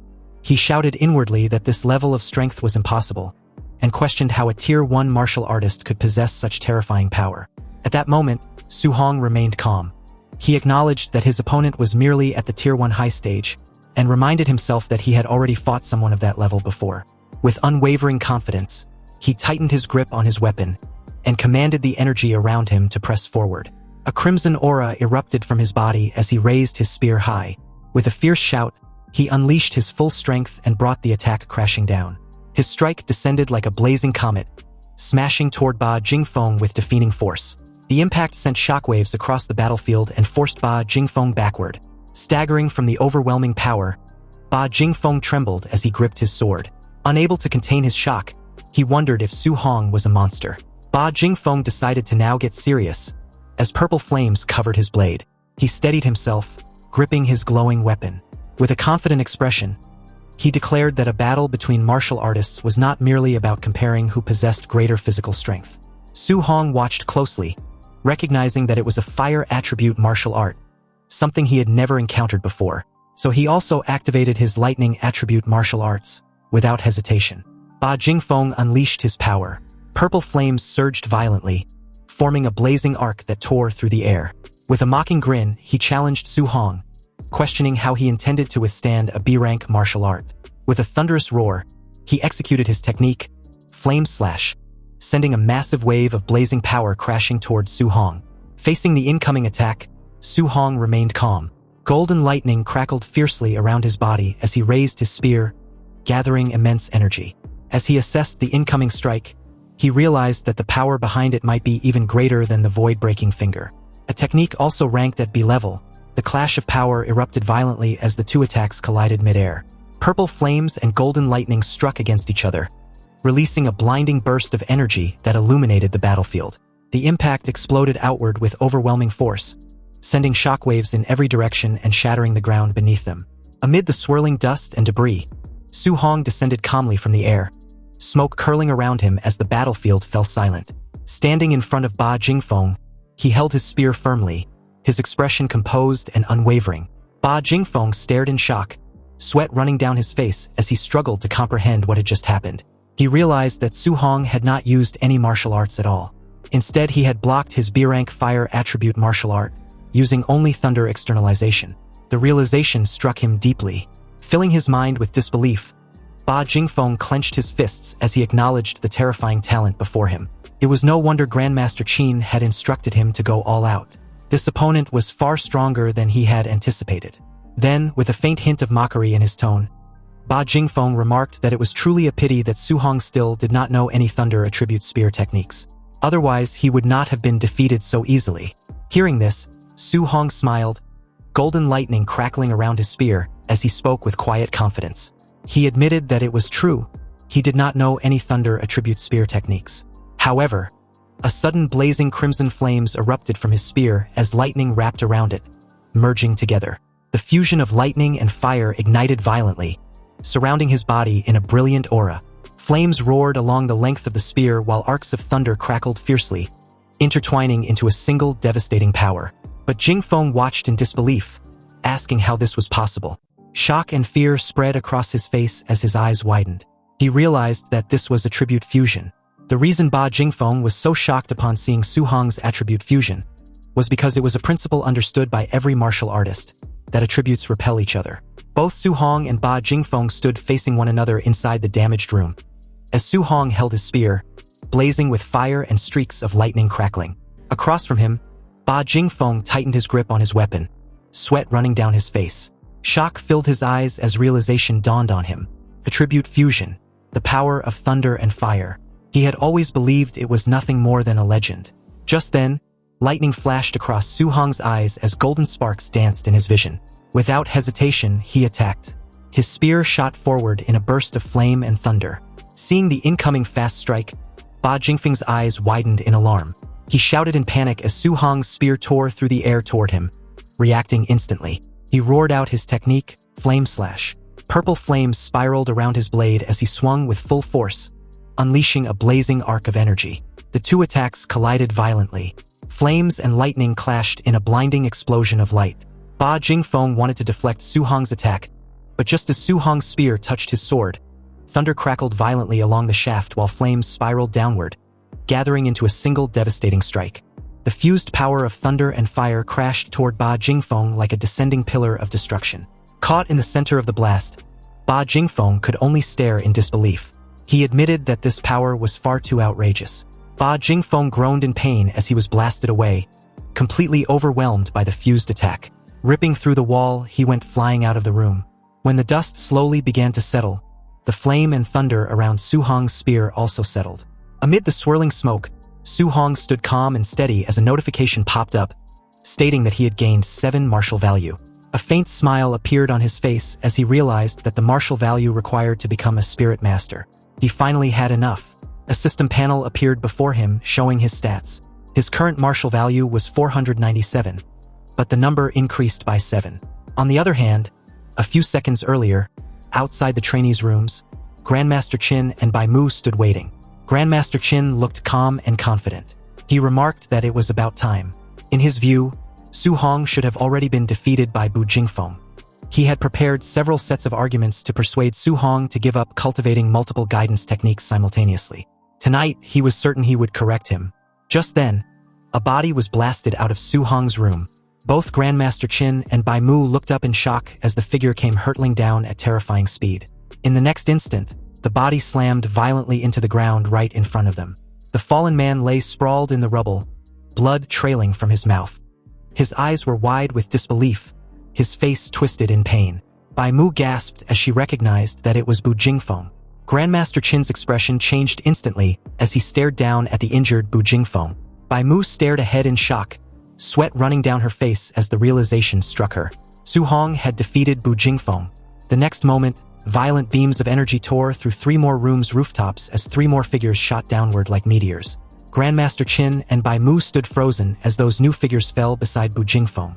Those 3 were hunters who had gone after trainees like him, and now all of them lay there completely defeated. Suddenly, a voice came from above. It was Lin Xinghe. With a faint chuckle, he addressed Grandmaster Qin and remarked that next time, he should send someone stronger, because this opponent had not been enough of a fight. Beside him stood Wang Tiantuo, and Shan Yan floated quietly inside a glowing golden sphere. Just then, Wang Tiantuo noticed that there were 4 hunters lying on the ground instead of the 3 they had defeated. Shan Yan questioned why there was 1 more body. Had someone actually won faster than them? Lin Xinghe spoke dismissively. saying that this fourth martial artist must have been too weak and was easily dealt with. Hearing that, sweat rolled down Bai Mu's face, because she knew that Bu Jingfeng was not weak. He was the strongest among the four. Seeing them, Grandmaster Qin fell into deep thought. He stroked his beard while observing the situation carefully. He reasoned that Wang Tiantua and Lin Xinghe were both at Tier 1 late stage, and Xiao Yan was a spirit master. For them to win was normal, however. Su Hong was only at Tier 1 initial stage. Yet he had faced a quasi-Tier 2 martial artist and won even faster than Wang Tiantua and the others. The more he thought about it, the more unsettled he became. He wondered how on earth Su Hong had done it. Was it a top-tier martial skill or a top-tier physique? Before he could continue analyzing, Lin Zhe came running toward them in panic. He shouted that something big had happened. Grandmaster Qin turned slightly and asked calmly if a trainee had been killed by mistake, without showing any concern. He waved his hand dismissively and remarked that it was no big deal. After all, it was normal for a few people to die. But Lin Zhe rushed forward in panic and shouted that it was Su Hong. He quickly explained that when Su Hong was fighting Bu Jingfeng, he had used a fusion guidance technique. Hearing this, Grandmaster Qin paused slightly and murmured that it was just a fusion guidance technique. He admitted that he had been wondering how Su Hong managed to defeat Bu Jingfeng. But the next second, as realization struck Grandmaster Qin, while releasing huge amounts of golden energy, he grabbed Lin Zheo's shoulders and demanded to know what he had just said, declaring that he could not simply spout such nonsense. Lin Zheo stated that Su Hong had truly fused the dual thunder and fire attribute guidance techniques and used them to defeat Bu Jingfeng. He insisted that he had seen it clearly on the surveillance. If no one believed him, they could go and ask Bu Jingfeng directly. Hearing that, Grandmaster Qin fell silent. He looked at Bu Jingfeng, lying on the ground, who also stated that it was indeed the dual thunder and fire attribute fusion. Grandmaster Qin's eyes burned with intensity, as he declared that the only genius martial artist of the human race who had ever researched and achieved dual attribute fusion had taken a full 19 years to accomplish it. Yet Su Hong, according to the Star City Association, had been in contact with the 7 guidance techniques for less than a month. The comparison left him deeply shaken. He clenched his fists and called Su Hong a monster, but immediately corrected himself, saying this was not merely a monster. This was a heaven-descended Emperor Star, a true dragon, appearing in the world. Beside him, Bai Mu pulled the trembling Lin Zheo backward. Bai Mu then asked Grandmaster Qin whether attribute fusion was truly that powerful. Could it really allow someone at Tier 1 initial stage to defeat Tier 2 Bu Jingfeng? Grandmaster Qin explained to her that back then, the martial artist who researched attribute fusion had been able to suppress and fight Tier 2 opponents while still at Tier 1. Bai Mu wondered aloud that, with such formidable combat power, why it was not widely promoted for cultivation. Although the difficulty was high, what if the fusion succeeded? Grandmaster Qin answered with a grave expression that many people had tried in the past, but they discovered that attribute fusion was not only extremely difficult, it also carried a very high probability of crippling oneself.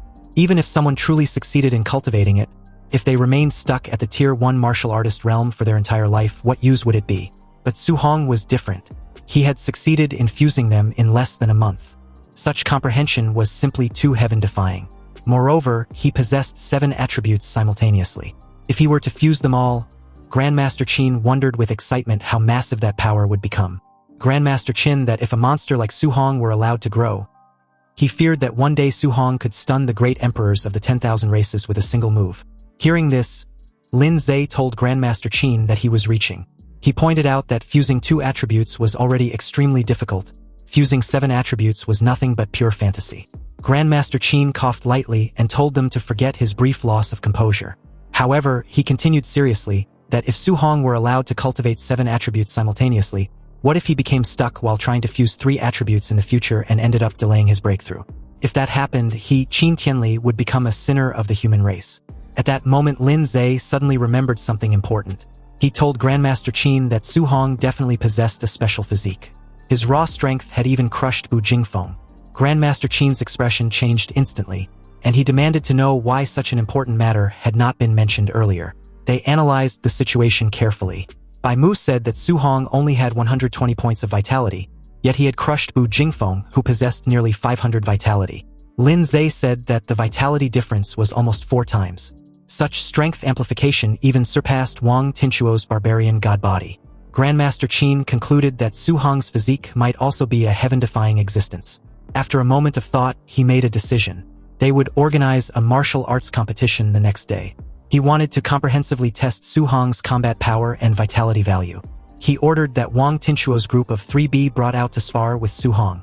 With a serious expression, he stated that he wanted to see what kind of scene would unfold when a monster like Su Hong faced the strongest geniuses of the training camp. Su Hong sat calmly in the ruined room, meditating amidst the debris. He remained undisturbed by the people gathered outside, focused entirely on his progression. Eager to advance, he opened his system and poured all his martial value into his spirit stat. A radiant blue aura enveloped him as he finally became a spirit master. He closed his eyes, enjoying the sensation of his newly awakened power. Testing his abilities, he conjured a glowing phantom fist. The telekinetic control felt a bit strange, like suddenly growing a third arm. Breathing slightly, he checked his interface and confirmed his spirit stat had crossed the 100% threshold. To test his power in the real world, he focused on his bed and effortlessly levitated it with a mere thought. Thrilled, Su Hong floated off the ground alongside his spear, celebrating that he could now walk on air and use telekinetic attacks like Xiaonan. With his new status, he firmly resolved to copy Xiaonan's A-rank spirit martial art and Wang Tiantuo's offensive technique. The next morning, an urgent announcement ordered everyone to gather within 1 minute, threatening point deductions for anyone who was late. Trainees rushed downstairs in a panic. They loudly complained that the camp schedule was outrageous after enduring the entry assessment, heavy training, and a brutal night raid all in one day. The trainees formed a large crowd in the courtyard. Su Hong arrived casually, stretching his arms and looking completely unfazed by the previous night's events. Instructor Lin Zhe stood before them, glad that no one was late to the sudden assembly. With a cheerful smile, he admitted he expected many to be too beaten up to stand, praising their resilience. The rugged student complained that he only lost because of a dirty sneak attack. He argued he wasn't even given time to put on his underwear, and the attacker aimed for his crotch. Lin Zhe sarcastically asked if a real alien assassin would wait for him to get dressed before an ambush. His friend laughed and teased the rugged guy, calling him Bro Underpants. Observing from the crowd, Su Hong agreed with the instructor's logic about real combat, though he understood why everyone was exhausted. Sensing their dissatisfaction, Lin Zhe announced a comprehensive test to give everyone a fair chance to prove themselves. He explained that an automated system would evaluate their vitality, combat power, spirit, strength, speed, and martial skills. As the top 3 elites, Wang Tiantuo, Xiaonan, and Lin Xinghe, listened confidently, Lin Zhe added that a combat ranking would follow. The top 10 students would earn daily contribution points based on their placement. The trainees buzzed with excitement. Knowing the top 3 spots would go to the elites, they resolved to fight fiercely for the remaining 7 positions. Intrigued, Su Hong smiled, wondering what the grand prize for first place might be. Lin Zhe quieted the noisy crowd and led them to the testing facility. They arrived at a massive warehouse. Inside, Lin Zhe stood on a stage beside a mechanical spider-like device called a Tier 2 combat power tester. As the crowd settled, Grandmaster Qin Tianli intensely scanned the students. He noted that his target was blending in perfectly. A bandaged trainee next to Su Hong assumed the Grandmaster was admiring his potential. Su Hong glanced at him and bluntly told him he was wrong. Feeling the weight of the Grandmaster's stare, Su Hong sweated nervously, well aware he was the actual target. Grandmaster Qin Tianli addressed the trainees. He announced a new grand prize. Whoever ranked first overall could choose an A-rank martial art or movement technique. The crowd erupted in excitement.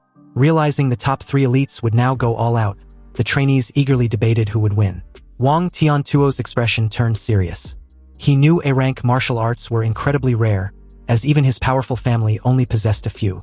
The Grand smiled confidently, thrilled by the prospect of securing such a high-level skill. Lin Xinghe hid his face behind his fan, eyes sharp with ambition. Winning an A-rank technique would prove his family wrong about his focus on speed. Su Hong's eyes glowed with fierce determination. Tempted by another A-rank technique, he resolved to go all out and claim the prize. Observing the crowd, Qin Tianli narrowed his eyes. His true motive for the test was to finally see Su Hong's absolute limits and true strength. Setting his plan in motion, the Grand Master announced the testing order. Lin Xinghe followed by Xiaonan, and then Wang Tiantuo. The trainees whispered nervously, intimidated by the explosive starting lineup. They wondered who would be unfortunate enough to test forth and face that immense pressure. The Grand Master calmly announced the 4th participant, Su Hong. The trainees stared in shock, but Su Hong remained calm, confirming his suspicions that he was being targeted. His former schoolmates, Chan Shan and Li Tu, looked at him with pity. Remembering Su Hong finished last in the entry assessment, they wondered if he had somehow offended the Grand Master. Others gossiped, concluding the Grand Master purposely placed the weakest student after the top 3 to create a humiliating contrast and motivate poor performers. Ignoring the whispers, Qin Tianli instructed them to test raw physical combat power first, then martial skills. Lin Xingyi stepped up, casually noting raw strength wasn't his strong suit. Lin Xingyi lunged forward and delivered a heavy punch to the machine. The screen flashed brightly, displaying a score of 40-13. The crowd was dumbfounded, marveling that a punch over 4,000 was incredibly high for someone claiming it as a weakness. Another trainee pointed out that compared to his terrifying A-rank speed, strength was technically his lesser attribute. Watching calmly, Su Hong realized Lin Xingyi's physical foundation had to be strong to support an A-rank movement technique. Su Hong prepared his system, eager to copy the martial art Lin Xingyi would use next. Lin Xingyi gathered a vortex of green wind energy around his fist. Unleashing the cloud-hiding gale fist, he struck the machine with a concentrated blast. The tester trembled, and its display updated to a much higher score of 56-42. The crowd gasped. A score over 5,600 reached the standard of a Tier 2 martial artist. They marveled at the terrifying power of his B-rank technique. Su Hong successfully copied the wind attribute cloud-hiding gale fist. As green energy swirled around his hand, he analyzed the numbers. The B-rank art only boosted Lin Xingyi's base score by 1,600 points, which Su Hong found underwhelming. Lin Xingyi stepped down smugly. Xiaonan scoffed at his display, calling his results average. Unbothered, Lin Xingyi challenged her to do better. Xiaonan registered a base combat power of 32-53. Trainees agreed it was normal for a spirit master's physical body to be weaker, knowing her true strength lay in telekinesis. For the martial skill phase, Xiaonan's eyes glowed. Using her telekinesis, she manifested a massive golden hammer and brought it crashing down onto the machine. Su Hong's system instantly copied the ability, acquiring the spirit attribute weapon condensation art. Thrilled by the effortless acquisition, he praised the training camp as a treasure trove. An eager smile spread across his face as he wondered how many more skills he could secretly learn before the test ended. Xiaonan swung her arm down, bringing the huge spiritual weapon crashing onto the tester. The screen flashed, showing a high score of 59.42. The trainees were amazed, noting her score beat Lin Xingyi's and nearly doubled her base power. They marveled at the explosive strength of spirit masters. In the crowd, Su Hong reflected on how useful spiritual power was in combat for things like walking on air and controlling objects. He tried to practice the weapon condensation art in his mind, gathering golden energy above him. He snapped his fingers and the shape quickly faded. Feeling the strain, Su Hong realized that weapon condensation art can condense anything, and not just weapons, but tables, chairs, benches, and even ferocious beasts. However, the more solid the condensation, the more spirit power it consumes. Sweating, he concluded his current spiritual power was just too low to learn the technique immediately. Su Hong decided to learn it later. Wang Tiantuo was about to take the stage, and he was eager to see his elite martial skill. Wang Tiantuo stepped forward confidently while the crowd cheered him on, praising the strength of his barbarian god body and calling him a combat god. Su Hong watched closely, curious how Wang Tiantuo's famous barbarian god body compared to his own overlord body.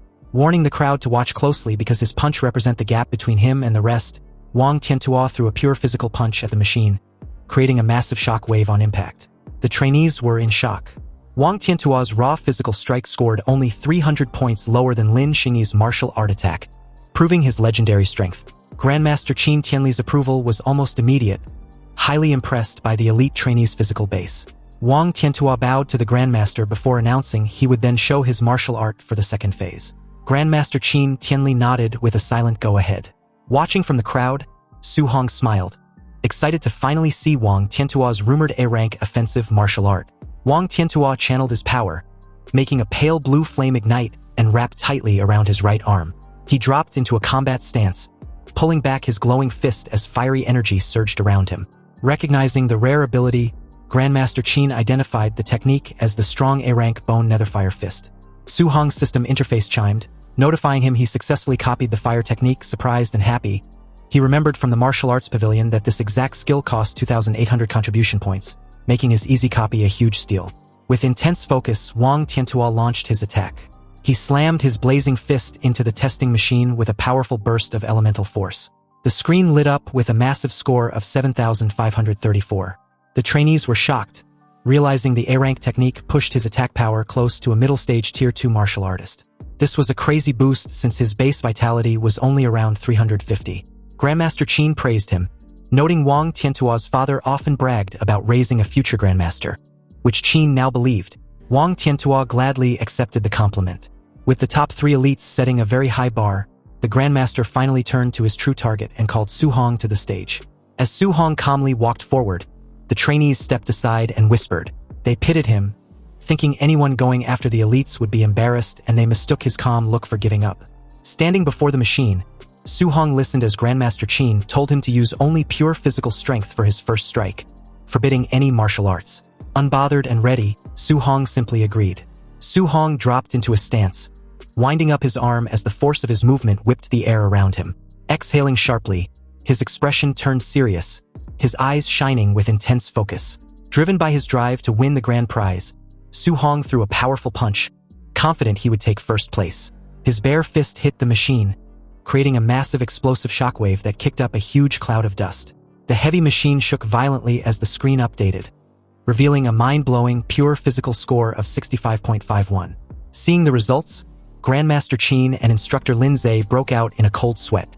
The Grandmaster was completely shocked, admitting to himself he still underestimated the young man's crazy base strength. The entire crowd of trainees fell into a stunned silence, their eyes wide and jaws dropped in shock. Chaos quickly erupted as the trainees screamed in disbelief, wondering if the machine was broken. They were confused how the student who placed dead last in the entry assessment was now putting out numbers that shattered their belief that Wang Tiantuo was the camp's king. The top 3 elites were also shaken. Lin Xinghe dropped his arrogant act, thinking such huge physical power was impossible for a Tier 1 martial artist. He wrongly concluded that Su Hong must have secretly reached Tier 2.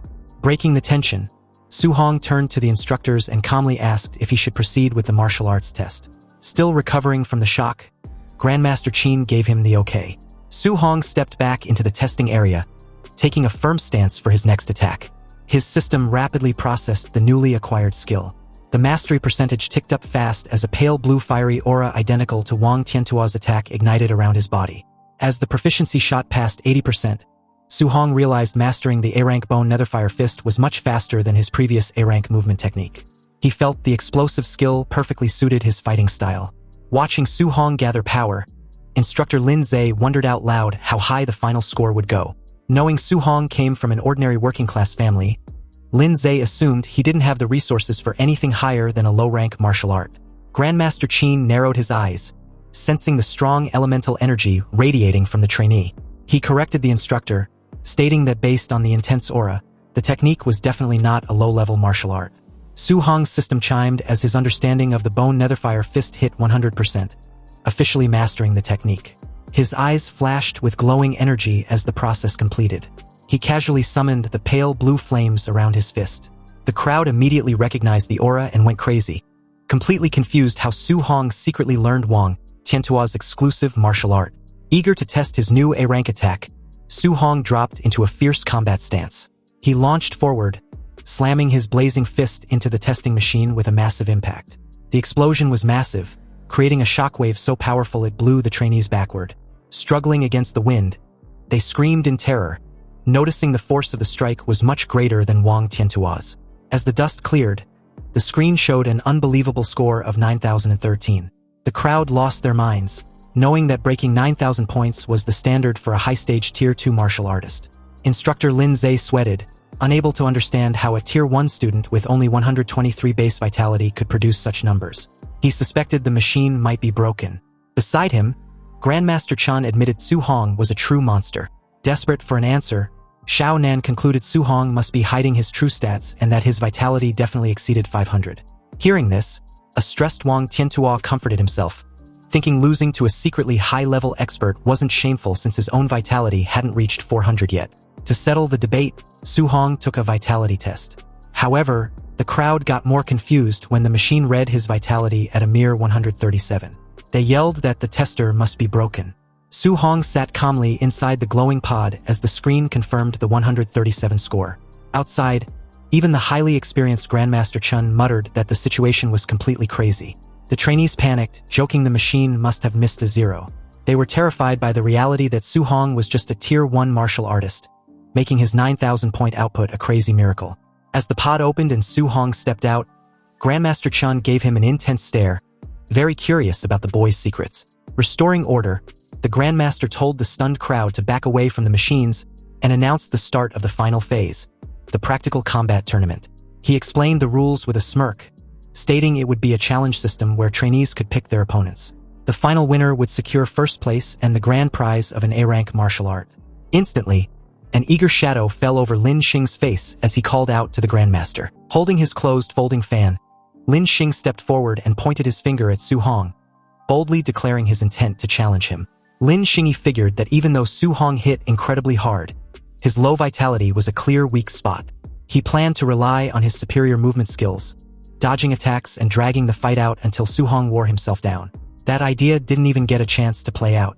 Grandmaster Qin stepped in and turned down the one-on-one challenge. He said the top 3 elites would face Su Hong together instead. The trio didn't take that well. Wang Tianyuo showed clear irritation, saying he didn't like being underestimated. Xian questioned whether Su Hong was even worth teaming up against, while Lin Xingyi pointed out that the 3 of them together might overwhelm someone at Su Hong's level. The Grandmaster ignored all of it and asked Su Hong what he thought. Su Hong casually said he was fine fighting all 3 at once. That answer only made things worse. The elites looked at him with clear annoyance, taking his calm response as arrogance. Wang Tianyuo even remarked that he could handle Su Hong alone without any trouble. Once the match started, the 3 elites moved into position inside the testing facility. Wang Tianyuo and Xian rushed forward right away, while Lin Xingyi pulled back, planning to wait for an opening. He intended to stay out of direct combat, then jump in with a high-speed attack when Su Hong was distracted. That plan fell apart almost instantly. Xian and Wang Tianyuo suddenly shouted at him to dodge. Lin Xingyi turned, confused, but Su Hong had already slipped past his view and appeared right behind him. A glowing blue punch came straight at him as Su Hong casually told him it was over. At the last second, the strike stopped just short of his face. Lin Xingyi didn't waste the chance. He quickly jumped back to create distance. Once he landed safely, he told Xian thanks for stepping in with her telekinesis and warned the others that Su Hong's speed was far beyond normal. Su Hong, lightly held in place by a faint telekinetic force, looked at his hand with curiosity. He commented that it was his first time dealing with spiritual telekinesis in a fight and mentioned he wasn't used to having his movement restricted like that. Then he decided Xian had to go first.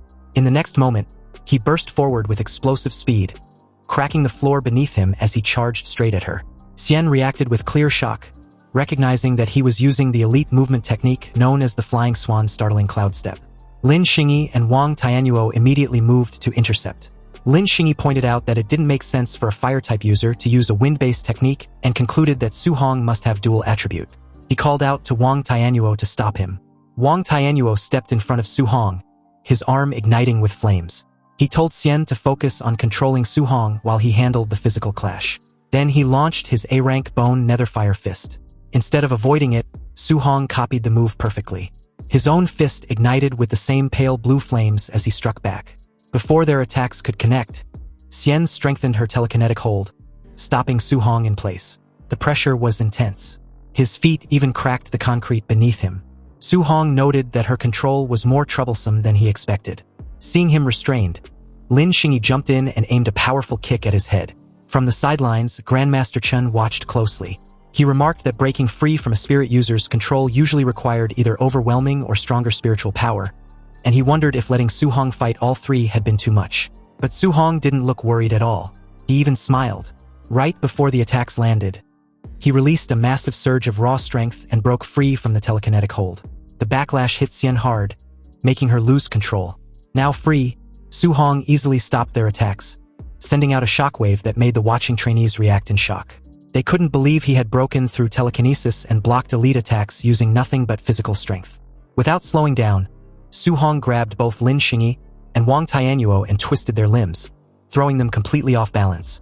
Both of them realized they were in serious trouble. Then Su Hong lifted them and spun them through the air like they weighed nothing.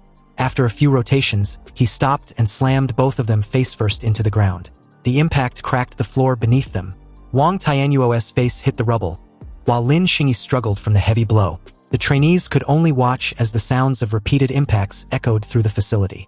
Su Hong kept lifting and slamming the 2 elites into the broken ground again and again, moving so fast it all blurred together. When Su Hong finally let go, The three elites dropped to the ground without moving, completely out after the brutal beating.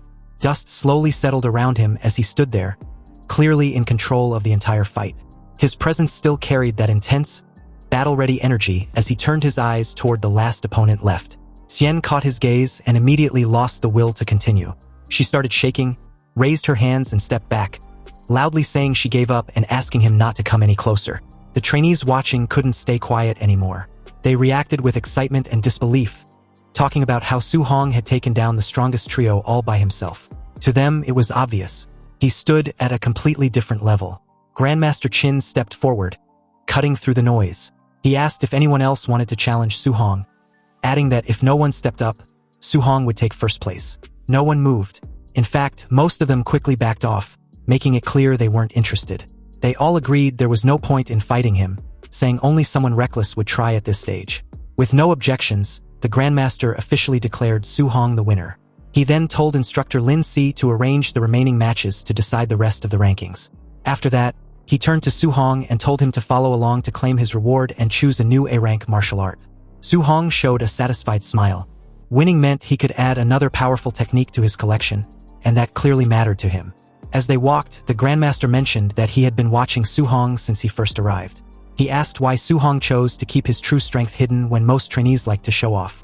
Su Hong explained that he didn't have the support of a strong family, so revealing too much too early would only put a target on his back. The Grandmaster laughed and said he respected that way of thinking. Then he admitted the tournament had actually been arranged with Su Hong in mind, as a way to secure more high-level resources for him. He explained that most resources went to recognize talents and assured Su Hong that he no longer needed to hold back, since he now had his backing. Su Hong thanked him for that. Not long after, they reached the martial arts pavilion. Inside, the receptionist quickly stood straight when she saw them. The Grandmaster told her to bring out the master list of martial arts. While looking through the catalog, he told Su Hong to ask if he needed help understanding anything. Su Hong took the chance and asked what kind of martial art would suit him best going forward. Before answering, the Grandmaster asked him to list the techniques he already knew. Su Hong casually named them Bone Netherfire Fist, Flying Swan Startling Cloud Step, Cloud Hiding Gale Fist, and Void Breaking Finger, adding that his other skills were lower rank. The Grandmaster's expression changed slightly. He pointed out that the Flying Swan and Cloud Hiding techniques weren't even part of their collection and asked if Su Hong had really learned them just by watching Lin Xingyi once. Su Hong confirmed it like it was no big deal. The Grandmaster went quiet for a moment, clearly caught off guard, and thought to himself that Su Hong really was on another level. The receptionist stood there quietly, still trying to process what she was seeing as Grandmaster Qin personally guided Su Hong. She couldn't help but wonder who this young man was to receive that level of attention. Qin flipped through the master list and explained that since Su Hong already had strong offensive and movement techniques, a control-type martial art would suit him best. He introduced the A-rank technique Flame Cage, describing how it condensed fire chi into a structure that could trap and lock down enemies. He went on to explain that offensive techniques were simpler since they only required chi to stay on the body or a weapon, while control techniques needed the chi to move outside the body, something most Tier 2 martial artists still couldn't do. Even so, he said Su Hong had the talent to learn it, despite being at the early stage of Tier 1. Su Hong thanked him, and Qin decided to show him directly.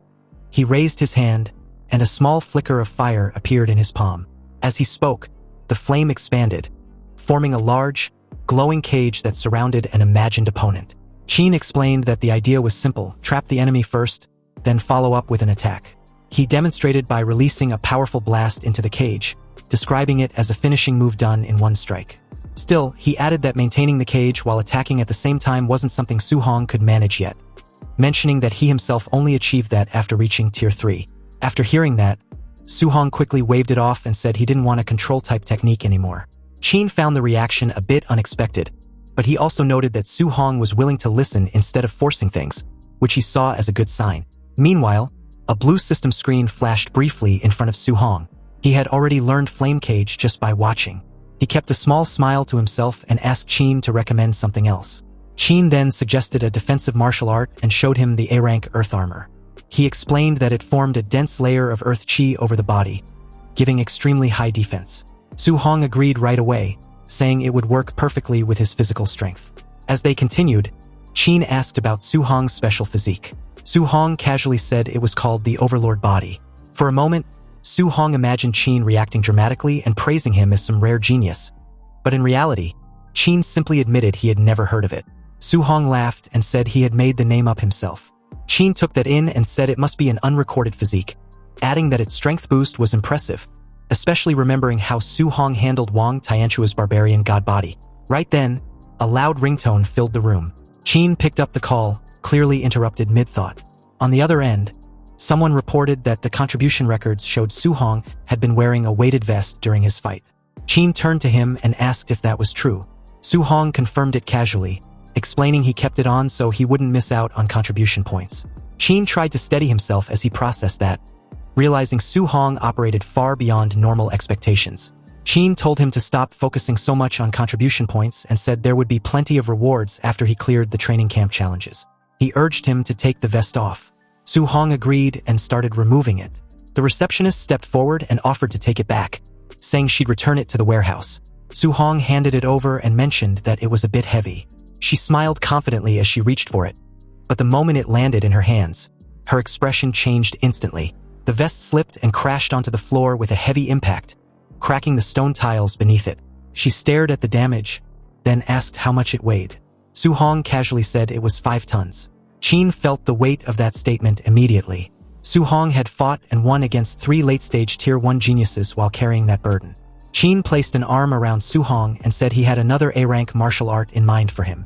When Su Hong asked what it was, Qin explained that since he used a spear, he should look into Zhang Lin from Yang City.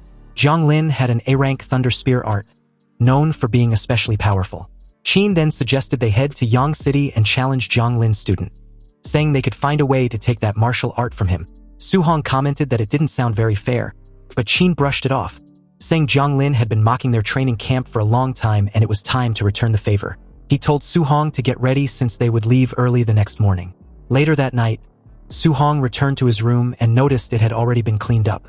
He sat down on his bed and began cultivating. One after another, system notifications appeared. He had gained multiple new martial arts, including fire, spirit, and earth technique. Surrounded by faint waves of energy, he set a goal to reach the basic level in all of them before morning. At the same time, Qin contacted Zhang Lin and told him he would be bringing a student over to challenge his dojo. Zhang Lin sounded relaxed and told Qin not to bother, saying his Yang City camp had already produced a top genius with a wood spirit body who had reached Tier 2. He added that in just 2 days, that student had already trained an A-rank control technique to the point where his chi could leave his body. In the Yang City training hall, that very student stood surrounded by strong waves of green energy, showing off his growing power. Lin Chunfeng called out, "Wood prison," and thick vines burst out, smashing a nearby table. But the technique didn't hold for long, and the vines soon faded back into green energy.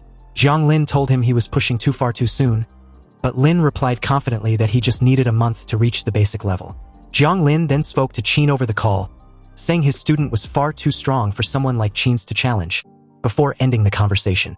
After that, he turned to Lin Chunfeng and told him to put on a show during the upcoming fight, adding that he shouldn't finish it too quickly so Qin wouldn't look too bad. Lin agreed with a slight smile, stretching his hand as green energy gathered around it. The next afternoon, a high-speed craft arrived at the Yang City training camp, surrounded by mountains. Su Hong stepped out and looked a bit sick from the trip. Zhang Lin walked up with a smirk and asked Qin where this so-called genius was. When Qin introduced Su Hong as a Tier 1 early-stage spear user, Zhang Lin paused, clearly confused, and asked if Qin was serious. At the same time, Zhang Lin started to feel uneasy, wondering how his Tier 2 student was supposed to hold back in a fight like this without going too far. Qin didn't react to the comments, and simply told him to move things along so they could finish the match and go eat. Meanwhile, a big crowd of trainees gathered at the Yang City training camp arena, buzzing with excitement.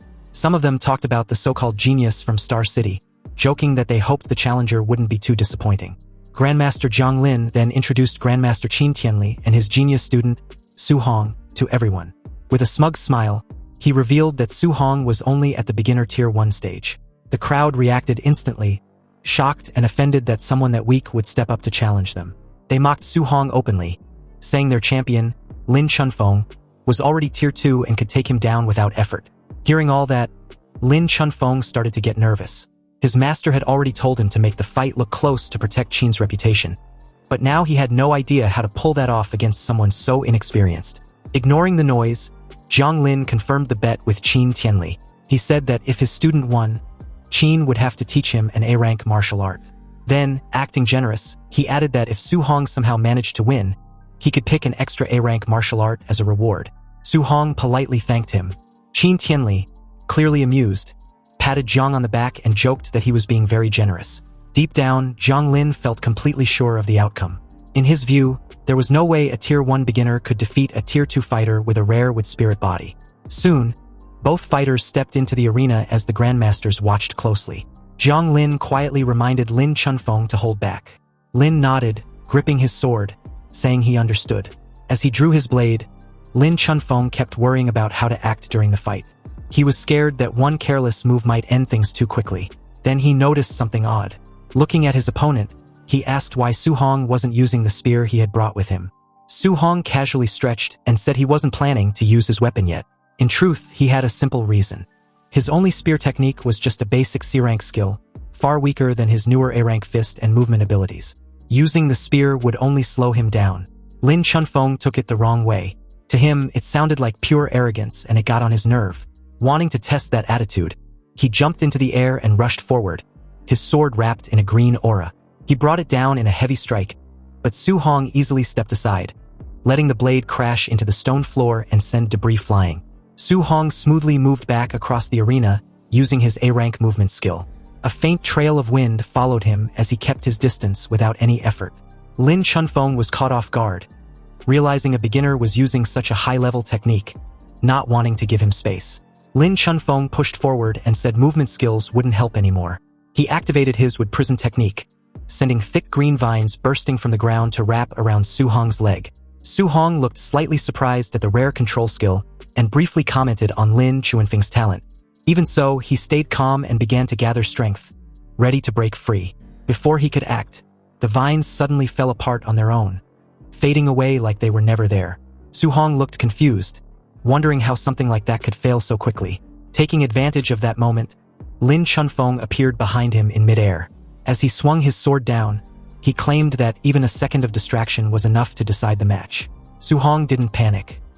He simply glanced back over his shoulder, gathered a swirl of green wind energy around his fist, and went for a quick counter. The moment he threw the punch, Lin Chunfeng realized something was off. The attack was too fast. It would land before his sword could. He reacted quickly, using his would escape technique to form a thick wooden barrier in front of him. But it didn't help. Su Hong's punch tore straight through it, shattering the shield and sending Lin Chunfeng flying across the arena. As he was pushed back through the air, Lin Chunfeng struggled to process what just happened. The raw power behind that strike didn't match someone at Su Hong's level. Around the arena, the trainees were just as stunned. They had just seen their champion's A-rank defense break apart with ease, and it made them rethink everything about this beginner. Above them, Grandmaster Qin laughed and joked about how quickly things had turned. Zhang Lin, still holding his ground, argued that strength alone wouldn't be enough and told Qin to keep watching. Su Hong didn't slow down. He rushed forward, closing the distance in an instant.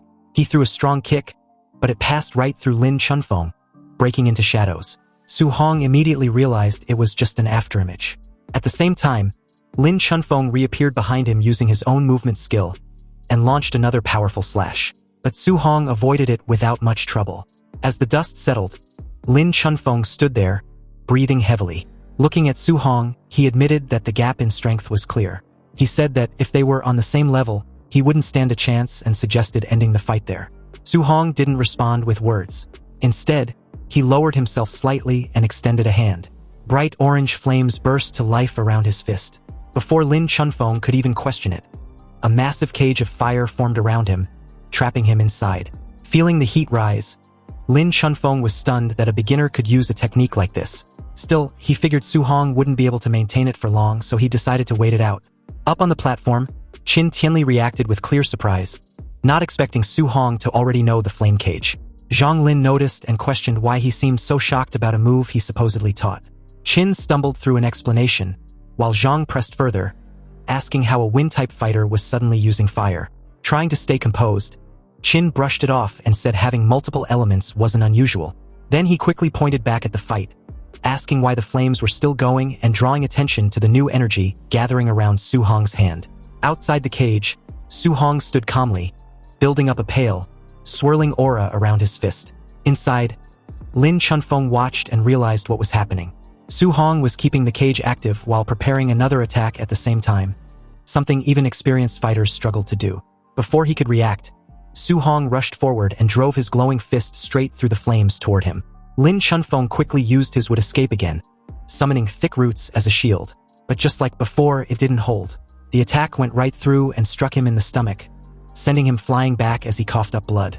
As he was thrown away by the impact, Lin Chunfeng could only think about how overwhelming this so-called beginner